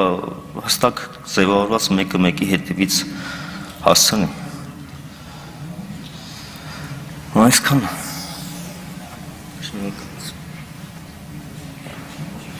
Շնորհակալություն, պարոն Սարգսյան։ Այժմ ամբիոնի մոտ եմ հրավիրում Արամ Փախչանյանին, այբ կրթական հիմնադրամի հոգաբարձուների խորհրդի նախագահ, նախապատրաստվի Արթուր Իշխանյանը։ Բարև ձեզ, ես կարծում եմ, որ մի հարցում կա շատ ուրախալի հակասության բացակայություն բոլորի խոսքերում, որ գնահատական այսօրվա իրավիճակի կրթական Հայաստանում բոլորի մոտ կարծես թե համարյա նույնն է, որ այն գտնվում է աղետալի վիճակում, դժվար վիճակում ես կասեի, եւ շտապ պետք է ինչ-որ բան ձեռնարկել, դա շատ լավ է։ Ասեմ, որ իմ տեսակետից այդ խնդիրը ունի խոր արմատներ։ Ընդհանրապես, եթե նկատել եք Հայաստանում այն մարդկանց մոտ, ովքեր տնօրինում են պետական եւ անգամ ոչ պետական, թե խոսենք բանկային համակարգի մասին, ֆինանսները, հիմնականում գերիշխում է վաշխառուների մտածողությունը։ Իրենք ասում են, ահա, քեզ կոպեկը կտամ, բայց կամ տունդ բեր ինձ հանձնիր, կամ եւ խոստացիր կոնկրետ բան։ Եթե կոնկրետ բան չես խոստանում, ոչինչ չես ստանա։ Այդ մտածողությունը համատարած է։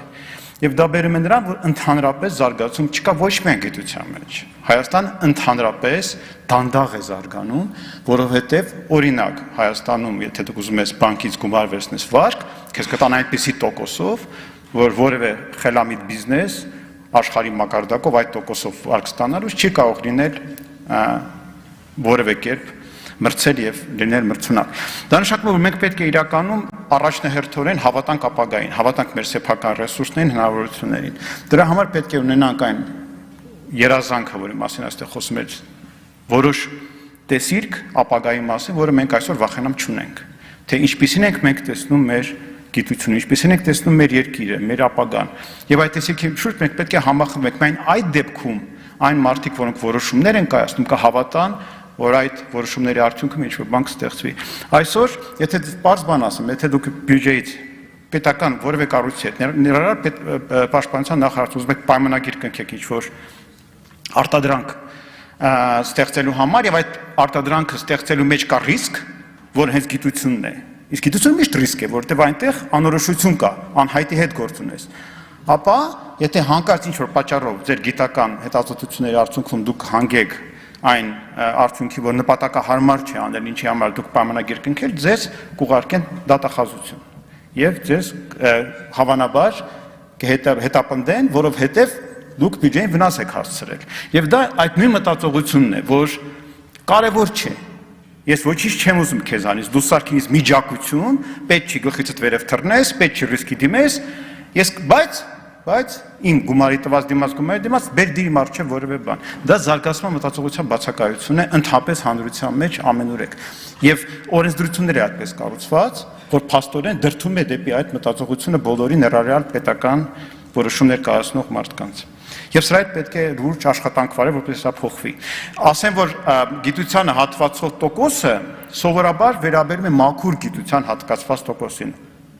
Երկրներում եթե ասում են այսքան բյուջեից հատկացում է, դա հատկացում է բացարձակ գրանտային սկզբունքով, առանց որևէ նպատակի։ Սակայն այն բոլոր զարգացած երկրներում, որոնց մենք թվարկում էինք, գիտության ճնշող մեծամասնություն հիմնական գումարը, որ գալիս է դեպի գիտություն, գալիս է տարատեսակ կիրառական հետազոտական նախագծերի շնորհիվ, որոնք նախաձեռնում են եւ մասնավոր եւ պետական կառույցներ եւ միջպետական ծրագրերի շնորհիվ, որոնց շնորհիվ այդ ոլորտում գործում է բազմաթիվ ֆորմալ ոչ գիտնականներ, բայց հետազոտություններով զբաղվող մարդիկ, որոնք կոնկրետ արդյունք են տալիս։ Մեզ մոտ այդ ոլորտն է շատ խճուկ վիճակում, եթե դուք նայեք թե Հայաստանի արտադրած ապրանքի ճնշող մեծամասնությունը ինչ տեսակ է, այնտեղ գիտական բաղադրիչը know-how-ն շատ փոքր է։ Ես անընդհատ զբաղված եմ նրանով, որ ինձ հրավիրում են տարբեր ստարտափների մրցույթները դատելու որպես դատավոր, անդադ նույն դեմքերն են գալիս, որովհետև ստարտափները կարիք ունեն գիտական նյութի, որի հիման վրա իրենք know-how-ի, որից հիման վրա իրենք բիզնես կառուցեն, չկա դա։ Հիմա ազգային մոլ է բացվել, գնացեք տեսեք այնտեղ ինչ են վաճառում։ Մեր ազգային ապրանքի 90%-ը հուշանվերներ են եւ ուտելիք, այլ բան այնտեղ ցավոք չեք տեսնի։ Սրա հետ լուրջ աշխատանք է պետք վարել բոլոր մակարդակներում, որպեսզի մեր տնտեսությունը, մեր մտածողությունը դառնա գիտահեն, մենք բոլորս պատրաստ լինենք գնալ ռիսկի, որտեղ գիտությունը ռիսկ է եւ գիտակցելով դա չվախենալ բացասական արդյունքից, որտեղ բացասական արդյունքն է գիտության մեջ շատ լավ արդյունք է։ Սա առաջին կետը, որի մասին ուզում եի խոսել։ Երկրորդ կետը վերաբերում է նրան, որ գիտությունը պետության անվտանգության կարևորագույն մասն է, ոչ միայն այն պատճառով, որ ապահովում է անմիջական անվտանգության գործիքները, զենք եւ այլն, այլ նաեւ դարձնում է պետությունը, ձեր պետությունը կարևոր աշխարհի համար։ Այն երկրները, որոնք 21-րդ դարում ստեղծում են գիտելիք, կարևոր են։ Այն երկրները, որոնք գիտելիք չեն ստեղծում, երկրորդական են։ Աշխարհը հստակ գնալով անջրպետը աճում է, բաժանվում է երկու տեսակի պետությունների՝ սպառող եւ ստեղծագործող։ Եթե մենք չհայտնվենք ստեղծագործող պետությունների ցանկում, որոնց համար աշխարհը կռիվ կտա, որպես իրանք պահպանեն, որտեղ իրենք արժեք են, որտեղ իրենք ներառված են բազմաթիվ արժեքի շղթաների մեջ, եւ գիտական եւ ոչ գիտական եւ տնտեսական, մենք հայտնվենք սպառող երկրների մեջ, նշանակում է կդառնանք մի ինչ-որ քաղաքական խաղերի խաղալիք, մեզ կբաժանեն, տնօրինեն այնպես, ինչպես կհամարեն իրենց շահերին ավելի հարմար։ Եվ երրորդ կետը, որ ուզում եմ ասել, դա այն է, որ եթե մենք խոսեցինք կրթության մասին, սակայն եթե գիտությունը Հայաստանում չզարգանա, չի զարգանա կրթությունը, եւ մենք կմնանք էլի այսպիսի միջակ վիճակում, եւ ընդհանրապես ասեմ, այդ միջակության մշակույթը մեզ մոտ շատ է արմատգծել, մենք անընդհատ ձգտում ենք միջակության, մենք բոլոր գերազանցության ծրագրերը չենք սիրում, մենք մեր առաջ գնացած մարդկանց հետևից կարող քարով խփենք գցենք, դա էլ մեզ մոտ կա, բայց այդ նշաձողը որակը կրթության մեջ ապահովում է գիտությունը, որովհետև լավագույն ուսանողը չափվում է իր մակարդակը գիտելիքների եւ կարողությունների գիտության պահանջներով, որովհետև այլ ոլորտներ հաստատ ավելի ցածր պահանջ են ներկայացնելու եւ ուսանողն է սովորից եթե չի երազում դառնալ գիտնական, նա լավ չի սովորի։ Եթե ուսանողը համալսարանում սովորելիս երազում է դառնալ բիզնեսմեն գումար վաստակել, նա լավ չի սովորի։ Նա լավ կսուրի միայն եթե իր ապագան կապված է իր այսօրվա գիտելիքի հետ շատ անմիջականորեն եւ նա տեսնում իր համար ճանապարհ, բայց դա երկրորդ բանը կա։ Գիտության հունով, գիտության բովով չանցած մարդը, կյանքում հետազոտություն չարած մարդը տկար է որպես մտածող, որովհետեւ քննադատական մտածողությունը, վերլուծելը, բազմաթիվ կարողություններ, որոնք անհրաժեշտ են հանրության մեջ, անհրաժեշտ են բիզնեսում, ձևավորում են, երբ որ դու կատարում ես հետազոտություն եւ դու ծանոթանում ես գիտության հետ ոչ միայն գրքով, դասագրքով անգիր անելով, այլ փաստացի հետազոտություն անելով։ Ես կարողացել եմ կանալ կյանքում, որտեղ ավարտել եմ գիտահետազոտական ինստիտուտ։ Ես գիտական ինստիտուտ ուզում ասեմ, եւ հետազոտական եկա Մոսկվայի ֆիզիկա-տեխնիկական եւ գիտական եւ հետազոտական ինստիտուտներ։ Ես հիմա սովորում եմ Անգլիայի համալսարական քոլեջում եւ կատարում եմ հետազոտություն 50-ից ավել տարիքում ուսանող որպես։ Ուզում ասեմ, դա շատ կարևոր կարողություն է, որ պետք է անպայման հիմնականում մեր ազգաբնակչությունը կարողանա դրանով անցնել եւ գիտակցել դա ինչ է։ Առանց դրա մենք չենք ունենա ընդհանուր զարգացվածություն։ Եվ ամփոփելով խոսքս ասեմ, որ իմ կարծիքով մենք պետք է գիտությանը վերաբերենք որպես ինքնանպատակի։ Չի կարելի գիտությունից պահանջել արդյունք։ Գիտությունը, ես համաձայն եմ այդ գաղափարի հետ, նորը ստեղծելու մշակույթ է։ Ինքը ստեղծում է, որովհետև մարդ հետաքրքրված եւ շահագրգռված է մի բան ստեղծել։ Կան մարդիկ եւ կլինեն մարդիկ, մեզանում դեպ դրանք կան, որոնք ի վիճակի են գիտության արդյունքը վերածել գումարի կամ վերածել արդյունքի պրոդուկտի։ Այդ մարդիկ հիմա կան, իրենք վազվզում են, փնտրում են նման արդյունք, բայց չեն գտնում։ Եվ այդ շղթան կձևավորվի։ Մենք հիմա այդ շղթայի մեջ ամենամեծ ցավը մեր ոչ թե նրանք են, որոնք գիտելիքը կվերածեն կոնկրետ արդյունքի, այլ նրանք, որ գիտելիքը ստեղծում են, որտեղ դրանք քիչ են, եւ իրենց ֆինանսավորումը թույլ է, եւ իրենց այդ ոլորտ գալու ցանկությունը շատ փոքր է։ Ես կարծում եմ, որ բնականաբար պետք է ֆինանսավորումը գիտության ավելացնել, դա պետք է լինի առանց որևէ իմ խորը համոզմունքով առանց որևէ նախապայմանների, բայց նաեւ պետք է լուրջ մտածել նրա մասին, որպեսզի մենք բոլորս այստեղ նստածներս աշխատենք հանրության մտայնությունը փոխելու ուղղությամբ, որպեսզի մարդիկ սկսեն չվախենալ ռիսկերից եւ սիրել գերազանցությունը, սիրել բարձր նպատակները, սիրել անհավանական բաները, ասենք համարենք, որ առաջին աստրոնավտներից մեկը, որը կգնա Մարս, կլինի հայազգի աստրոնավտ։ Օրինակ նման մի բան։ Եկեք երազենք իսկապես եւ մեր առջեւ բարձր նպատակներ դնենք։ Շնորհակալություն։ Շնորհակալություն, պարոն Փախչանյան։ Ամբիոնի մոտ եմ հրավիրում Արթուր Իշխանյանին, ֆիզիկայի ինստիտուտի թղթակից անդամ, նախապատրաստվի Սմբատ Գոգյանը։ Հայրենակիցներ, սա 2021 թիվն է եւ մենք շարունակում ենք վերապրել այն արհավիրքը, ինչ իր հետ բերեց 2020-ը։ Աղետ բառացիորեն, որից պետք է դասեր քաղել։ Դասերը շատ պարզ են։ Այստեղ արդեն բազմից ասվեց, որ մենք 21-րդ դարում ենք եւ այդ դարում ազգերը մտել են տեխնոլոգիական մրցակցության մեջ, ազգերի մրցակցությունը միշտ էլ եղել է մտավոր դաշտում, բայց այժմ այն թևակողել է շատ ավելի բարձր մակարդակ տեխնիկա, տեխնոլոգիական գիտական մրցակցության դաշտ։ Եվ փիլիսոփայորեն, եթե մենք մի պահ կողքից նայենք այս մոլորակին, ապա ակնհայտ է, որ այն ազգերը, որոնք այդտեղ ասելիք չունեն, կորչելու են։ Մենք ընտրության առաջ ենք։ Եվ այդ ընտրությունը պետք է կատարեն գիտակցաբար, գիտակցելով պետք է մտնել այդ մրցակցության մեջ։ Իսկ ակնհայտաբար անհեթեթ է ենթադրել, թե կարելի է մտնել նման մրցակցության մեջ հնայի 0.25% ֆինանսավորմամբ։ Եվ ես այստեղ ուզում եմ անել 3 կոչ։ Առաջինը, հարգելի պատգամավորներ, շատ կոնկրետ, պարոնայք Հայրապետյան եւ պարոնայք Հովանեսյան, եթե դուք չեք կարող այս կառավարությանը ստիպել, որ գիտության ֆինանսավորումը անմիջապես ավելացվի, ապա դուք պետք է հեռանաք։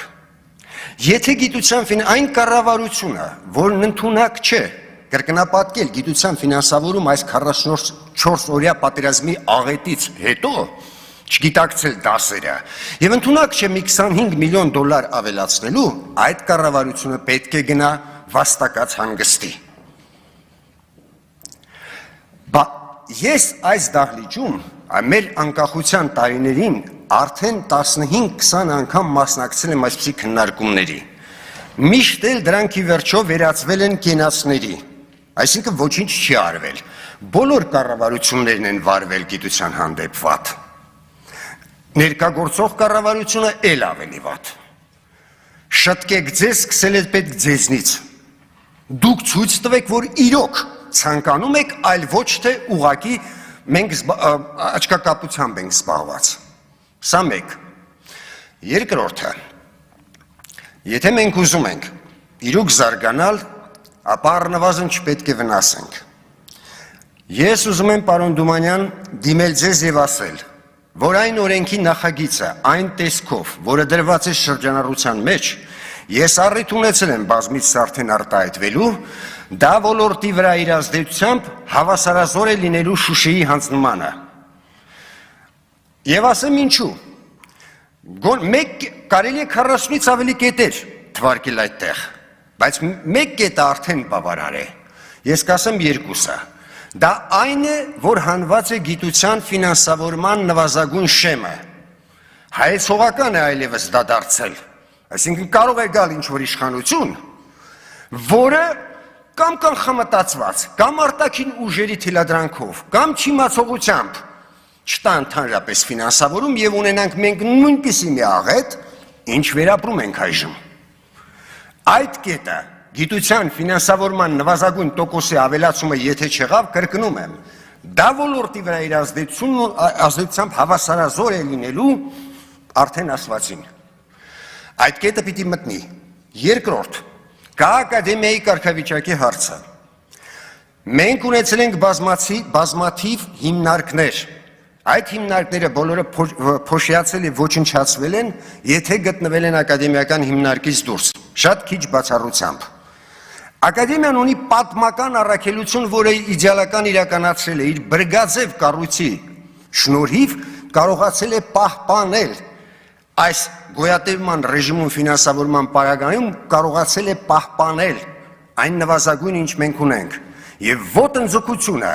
այդ կարգավիճակի նկատմամբ նվազագույնը հանցագործություն է եւ ճշգրիտ հակասում է նրան, ինչ գրված է այնտեղ։ Այդ կետը եւս կամ պիտի ավելանա, կամ պարոն Դումանյան, ես անձամբ ձեզ եմ դիմում եւ ասում եմ, ձեր պատասխանատվություն իմ տեսակետից, եթե այդ երկու կետը նվազագույնը չեղավ, ավելի պարզ խնդիրների, ավելի կոնկրետ հարցերի վերաբերյալ, ես ուզում եմ շնորհակալություն հայտնել բոլոր նախորդ ելույթ ունեցողներին, որովհետև շատ մեծ թվով շատ կոնկրետ խնդիրներ դրվեցին, շատ կոնկրետ հարցեր ասվեցին։ Ակնհայտ է մեկ բան, մենք պետք է խոսքերից անցնենք գործի, եւ խոսքերից գործի անցնելը, ինչպես արդեն ասացի, սկսվում է վերևից, ֆինանսավորման հատկացում եւ պետական լրջորեն ծրագիր հետևելու համար ֆինանսների արդար բաշխման, նպատակային բաշխման, պետական պատվերի կազմում եւ այլն։ Պետք է դադարեցնել այս քննարկումները։ Մենք 25 տարի է բոլոր եկող կառավարությունները, ավելի ճիշտ բոլոր վարչապետները, բոլոր նոր վարչապետները կազմակերպում են, նրանց օրոք կազմակերպում են այսպիսի լսումներ, որոնք տալիս են 0 արդյունք։ Մենք կտեսնենք, թե ինչ արդյունք եւ փոփոխություն կտա այս նիստը։ Հուսով եմ, մենք այնուամենայնիվ կկարողանանք ազգովի գիտակցել պահի կարևորությունը եւ կկատարենք լուրջ շրջադարձ դեպի գիտությունը իրոք։ Շնորհակալություն։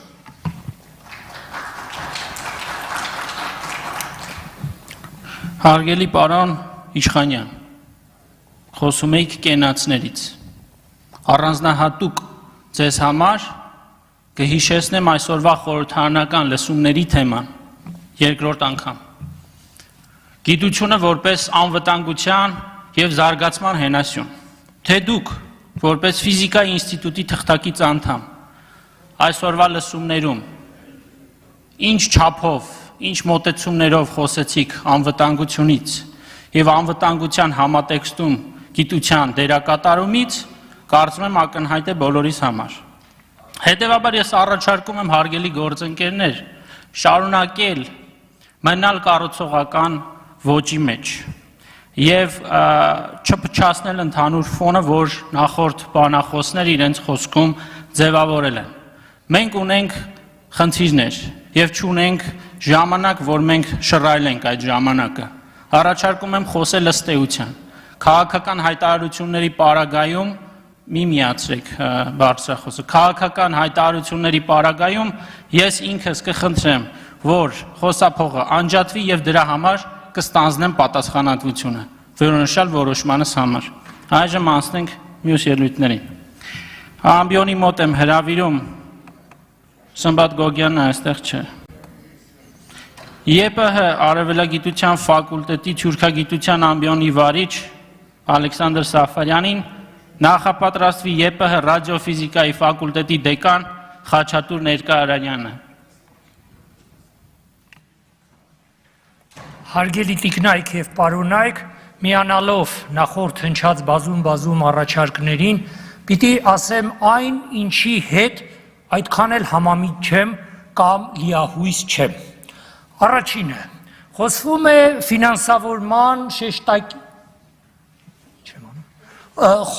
է ֆինանսավորման շեշտակի բարձրացման մասին։ Անկեղծ ասած ես չեմ հավատում, իհարկե կողմնակից եմ, որ իմ շատ սիրելի գործընկերները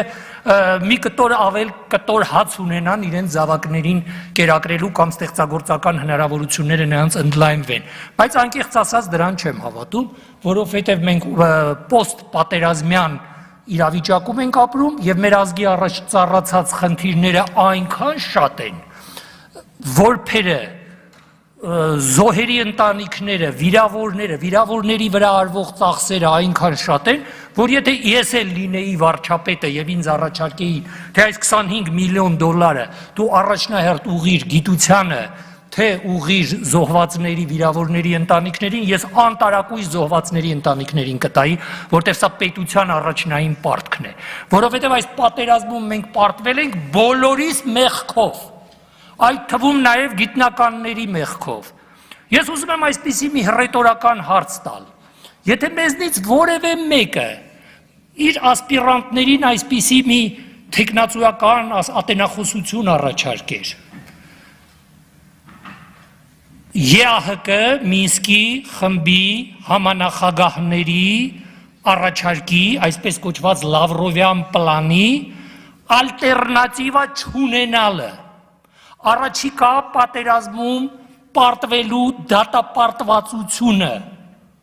Ես հարց եմ տալիս, իմ շատ սիրելի գիտության կոմիտեի նախագահը այդ թեման կհաստատեր, կֆինանսավորեր։ Ես հարց եմ տալիս, ԲՕԿ-ը այդ դիսերտացիան եւ ղեկավարին եւ թեման կհաստատեր, թե ոչ, չէր հաստատի, որտեղ ԲՕԿ-ի աշխատակիցը,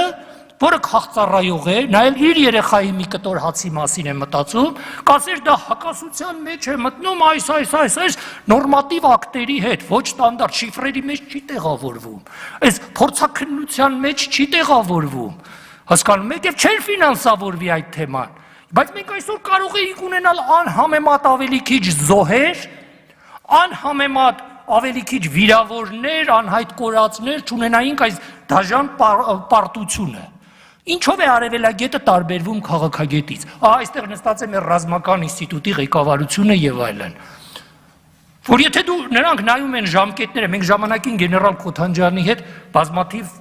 հրապարակումներ ենք ունեցել Հայաստանում եւ արտասահմանում, դեռ տասնամյակներ առաջ, խաղաղ կարգավորման վերաբերյալ, որ եթե քաղաքագետները նայում էին հարցերը հետեւյալ կտրվածքով, ասենք, մի տարի, 5 տարի, 10 տարի, ապա արևելագետը հարցերին նայում է դարերի, հազարամյակների կտրվածքով։ Եվ ասիկ, առաջին նախագահը Հայաստանի Հանրապետության, որը նաև արևելագետ դոկտոր է եւ ֆունդամենտալ հետազոտող, նա զգուշացնում էր, որ խաղաղ կարգավորումը այլ դրակ չունի, բայց նրա առաջարկը այդպես էլ մեր հասարակական քաղաքական դաշտի համար, ընդհանրապես այս դիսկուրսի, հոլովույթի, քննույթի համար մնաց ընդամենը որպես մարգինալ առաջարկ։ Ես հիմա այստեղ չեմ եկել, ես ինքս ոչ մի կուսակցության անդամ չեմ, երբեք չեմ եղել Լևոն Տեր-Պետրոսյան քաղաքական գործչի թիմում, բայց անշուշտ հարգում եմ նրան որպես արևելագետ դոկտոր։ Հիմա եթե մեկ այդպիսի առաջարկ աներ, ասեր եկեք գնանք խաղաղ կարգավորման, լավագույն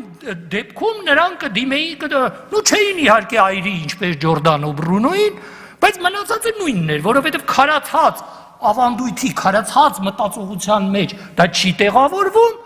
ուրեմն այդ մարդը հաստատապես այդ ասպիրանտը գիտական կոչում չէր ստանա, իմ կողմից շատ սիրելի գիտության կոմիտեն էլ հաստատ այդ թեման չէր ասավորի, որտեղ դա ոչ ստանդարտ մտածողություն է։ Առնվազն այդ գիտաշխատողը կհայտնվեր մեկուսացված վիճակում։ Ինձ այս ելույթներից պարոն Բաղչանյանի ելույթը շատ դուր եկավ, ճիշտն ասած չնայած իր սրությանը, որովհետև խոսում էր ոչ ստանդարտ լուծումների մասին։ Պիտի հասկանանք, մենք հիմա կառավարությունն ով է, ընդհանուր փողի տնօրինողն է։ Հա դա մեր ազգային փողն է, մեր պետական փողն է։ Իհարկե պիտի պահանջենք։ Բայց եթե նույնիսկ այդ 25 միլիոնը 50 միլիոն դոլար դառնա, դա մեկը միջազգային չափանիշներով հարց չի լուծելու։ Մենք Ռադիկ Մարտիրոսիչի հետ ես պատիվ եմ ունեցել ուղեկցել Ռադիկ Մարտիրոսեվիչին մի քանի անգամ իր արտասահմանյան ուղևորությունները դեռ 20 տարի առաջ։ Այն ամենամիջակ համալսարանները, որոնք ոչ Նոբելյան լաուրեատներ ունեն, ոչ միջազգային մրցանակներ ունեն, ոչ էլ մեր չափ միջազգային, ասենք օտարերկրյա պարգևներ, շքանշաններ եւ այլն, նրանց ֆինանսավորումը 300 միլիոն դոլար է։ Նույնիսկ ոչ զարգացած երկրներում, ասենք նույն Թուրքիայում կամ պոստխորհրդային տարածքում։ Հիմա այդ 25 միլիոնը որ դառավ 50 միլիոն, միևնույն է եկեք ճիշտն ասենք, որ դա էական փոփոխություն չի կարող մտցնել։ Իհարկե մի կտոր հացը կարևոր մարդ է, որտեղ մարդուն կարելի է վերջին հաշվով սովից սպանել կամ այնպիսի մի պայմաններ ստեղծել, որ խեղդել, ամենահանճարեղ մարդուն էլ միշտ ես այս Միլոշ Ֆորմանի ֆիլմով ասեմ, միշտ մի Սալիերի կճարվի, որը միշտ կարող է ուրեմն Մոցարտին խեղդել, մեկուսացնել։ Հա, այնպիսի մի պայմաններ ստեղծել, որ նրան ոչնչացնի։ Բայց ստեղծագործող մարդու համար շատ կարևոր է ստեղծագործական ազատությունը, եւ այդ ստեղծագործական ազատությունը ավելի կարևոր է, քան մի կտոր հացը։ Մեր արտագաղթած գիտնականների, դասախոսների իմ երկու ասպիրանտներն էլ հիմա նախկին Գերմանիայում են, մեկը Համբուրգի համալսարանում, մեկը Բերլինի Ֆրայ համալսարանում։ Նրանք փողի համար չեն գնացել, նեղացած են գնացել։ Նույնիսկ խորհրդային երանելի ժամանակներում մեր գիտության մշակույթի նախարարությունը գործել է մեր գիտության մշակույթի դեմ մեծավ մասամբ։ Եվ մեր գիտության չինովնիկները գործել են մեր գիտության դեմ։ Ես ուզում եմ սա հանկարծ որևէ կերպ իմ սիրելի պրոֆեսոր Վահրամ Դումանյանին առնչվի, այստեղ չի իրեն հեռակա ասեք օգնականները, որովհետև նա որպես պրոֆեսոր մեր գործընկերն է եղել տասնամյակներ 30 տարի, եւ մենակ նրա համար, որ հիմա ինք այս հետպատերազմյան կառավարության մեջ է, ես իրեն որպես թշնամի իհարկե չեմ ընդունում։ Իհարկե պիտի կառուցողական դաշտում լինենք, որտեղ ոչ կառուցողական դաշտը դա քաղաքացիական պատերազմ է, դա պրագմատիկ չի, դա լուծում չի, դա փակուղի է։ Եվ ոչ միայն կառուցողական դաշտում, բանավիճելով, սուր բանավիճելով, բայց սիրով բանավիճելով, իրար սիրելով, ամենաանկեղծ, ամենաբարդ խնդիրները լուծելով եւ ազատ արտահայտելով։ Մենք ինչի ենք ակադեմիկոս Ռադիկ Մարտիրոսյանին, հին համալսարանականներս, ես ասում եմ, ես քցնելու որևէ բան չունեմ, քառորդ դաշ ղեկավարում եմ ուրեմն ԵՊՀ թուրքագիտության ամբիոնը, ունեմ օտարերկրյա պետական հնարավոր բոլոր պարգևները եւ նյութական, այսպես ասած, բարեկեցություն, այն ինչ որ կարելի է ստանալ արտերկրում, եւ ունեմ երկու ասպիրանտ, որոնք օտարերկրյա շքանշաններ, պարգևներ են ստացել։ Սա հայ գիտակրթական պատմության մեջ բացառիկ դեպք է։ Это не гордыня, это гордость։ Սա մեծամտություն չի, ես իրավունք ունեմ իմ աշակերտներով հպարտանալ, պարոն Հայրապետյանը շատ լավ ճանաչում է, բոլորովին վերջերս Ղազախստանի նախագահ Տոկաևի հրամանագրով Շուշանիկ Խաչատրյանը իր համակուրսեցին ստացավ բարեկամության 2-րդ աստիճանի շքանշան, եւ իր մյուս համակուրսեցին Ամալիա Պետրոսյանը ստացավ Թուրքմենստանի նախագահի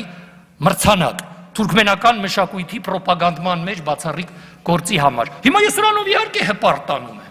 Եվ իհարկե սա մեր գիտակրթական համակարգի առաջ կածառացած խնդիրներից է։ Ունենք պրոբլեմներ, իհարկե ունենք պրոբլեմներ։ Սիրելի պրոֆեսոր Դումանյանը խոսեց ուրեմն բուհերի օպտիմիզացիայի մասին։ Այդ օպտիմիզացիան էլ պիտի խելքով արվի։ Նախ իմ դասընկեր Լևոն Մկրտչյանը 5 անգամ եղել է գիտության կրթության նախագահ, 4 թե 5 անգամ։ Ավելի լավ կհիշեն հիշողները,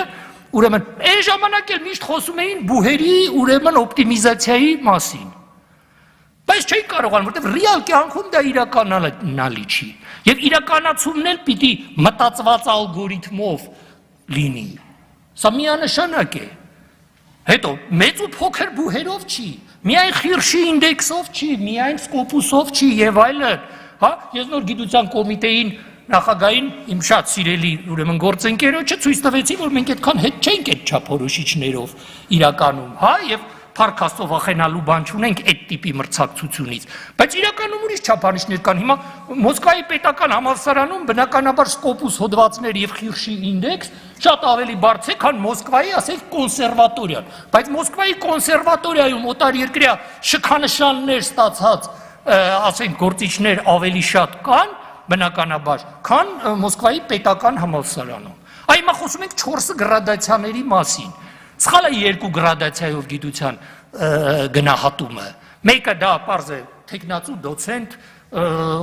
ուրեմն դոկտոր, պրոֆեսոր, հոդվածներ եւ այլն, սա պարզ է։ Առանց սրա, առանց PhD-ի կամ տեխնացուի կամ դոկտորի, ինչ ուզում եք անունը դրեք, առանց դրա բնականաբար աշխարհում համալսարան չկա։ Երկրորդ փուլը, լավ, presence, ներկայացվածություն, խիրշի ինդեքս, սկոպուս հոդվածներ եւ այլն եւ այլն, բայց սա ընդհանրապես երկրորդ փուլն է։ Կա երրորդ փուլը, քեզ արտասահմանում ինչպես էին գնահատում, այսինքն ամեն մարդ կարող է կանգնել, ասել, ես այս գյուղի ծաղիկն եմ, այն հայտնի Բալաբեկի նման ավակ սերունդը կհիշի, հա, բայց այդպես չի, ուրեմն աշխարհում ինչպես ես դու ընթան, ես համաձայն չեմ, որ պետք չի գիտությունից ոչինչ ակնկալել, առաջին հերթին գիտությունից, նաև հումանիտար գիտությունից, պետությունը, հարկատուն, հասարակությունը, կառավարությունը իրավունք ունի պահանջելու այն, ինչ կարող է անել միայն գիտնականը կամ ստեղծագործող անհատականությունը։ Բայց դրա համար պիտի այդ ստեղծագործող անհատականությունը իհարկե չնեղացնել, որովհետև դա ավելի կարևոր է, քան նրան նույնիսկ աշխատավարձը 1000 դրամ ավել կամ պակաս տալը։ Մեր մշակույթի խոշորագույն գործիչները ամենաերանելի ժամանակներում Հայաստանից փախել են, այդ թվում Արնո Բաբաջանյանը, կոմպոզիտոր Թարիվերձիևը,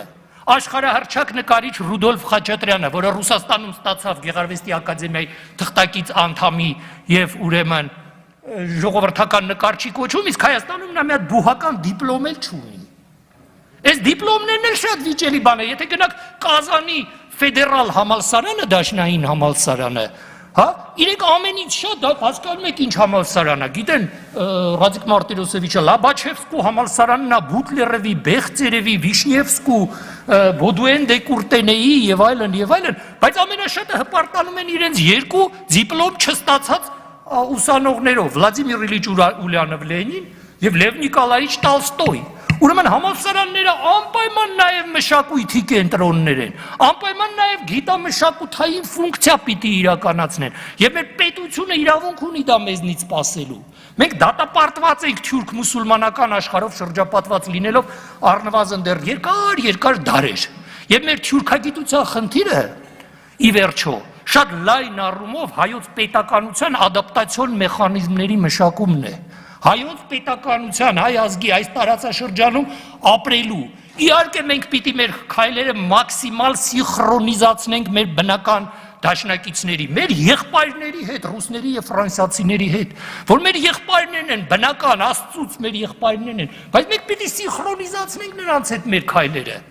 Մենք չենք կարող քայլեր կատարել, որոնք սինխրոն չլինեն։ Գիտեք, դա ցանկացած արտաքին քաղաքական սինխրոնիզացիա է պետք եւ այստեղ թուրքագիտությունը լուրջ անելիքներ ունի, բայց բավական է մենք մի ոչ ստանդարտ գաղափարով, չգիտեմ, բոկի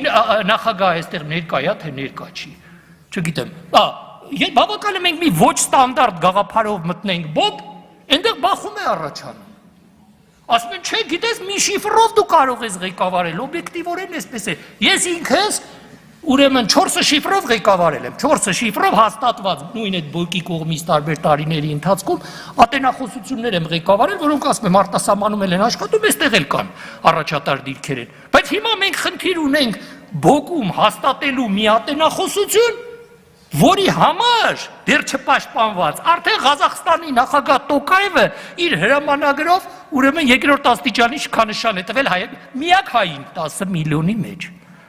Բայց բախում է, բոկի աշխատողը քաղծառայող է, ասենք այդ բաժնի վարիչը, ասում է, բայց ես կառավարության որոշում եմ խախտում, Սաֆարյան ջան։ Հա? Ուրեմն պիտի գտնենք այդ ալգորիթմները, ոչ ստանդարտ լուծումների։ Ես խոստանում եմ, պարոն Հայրապետյան, այլևս երբեք չգա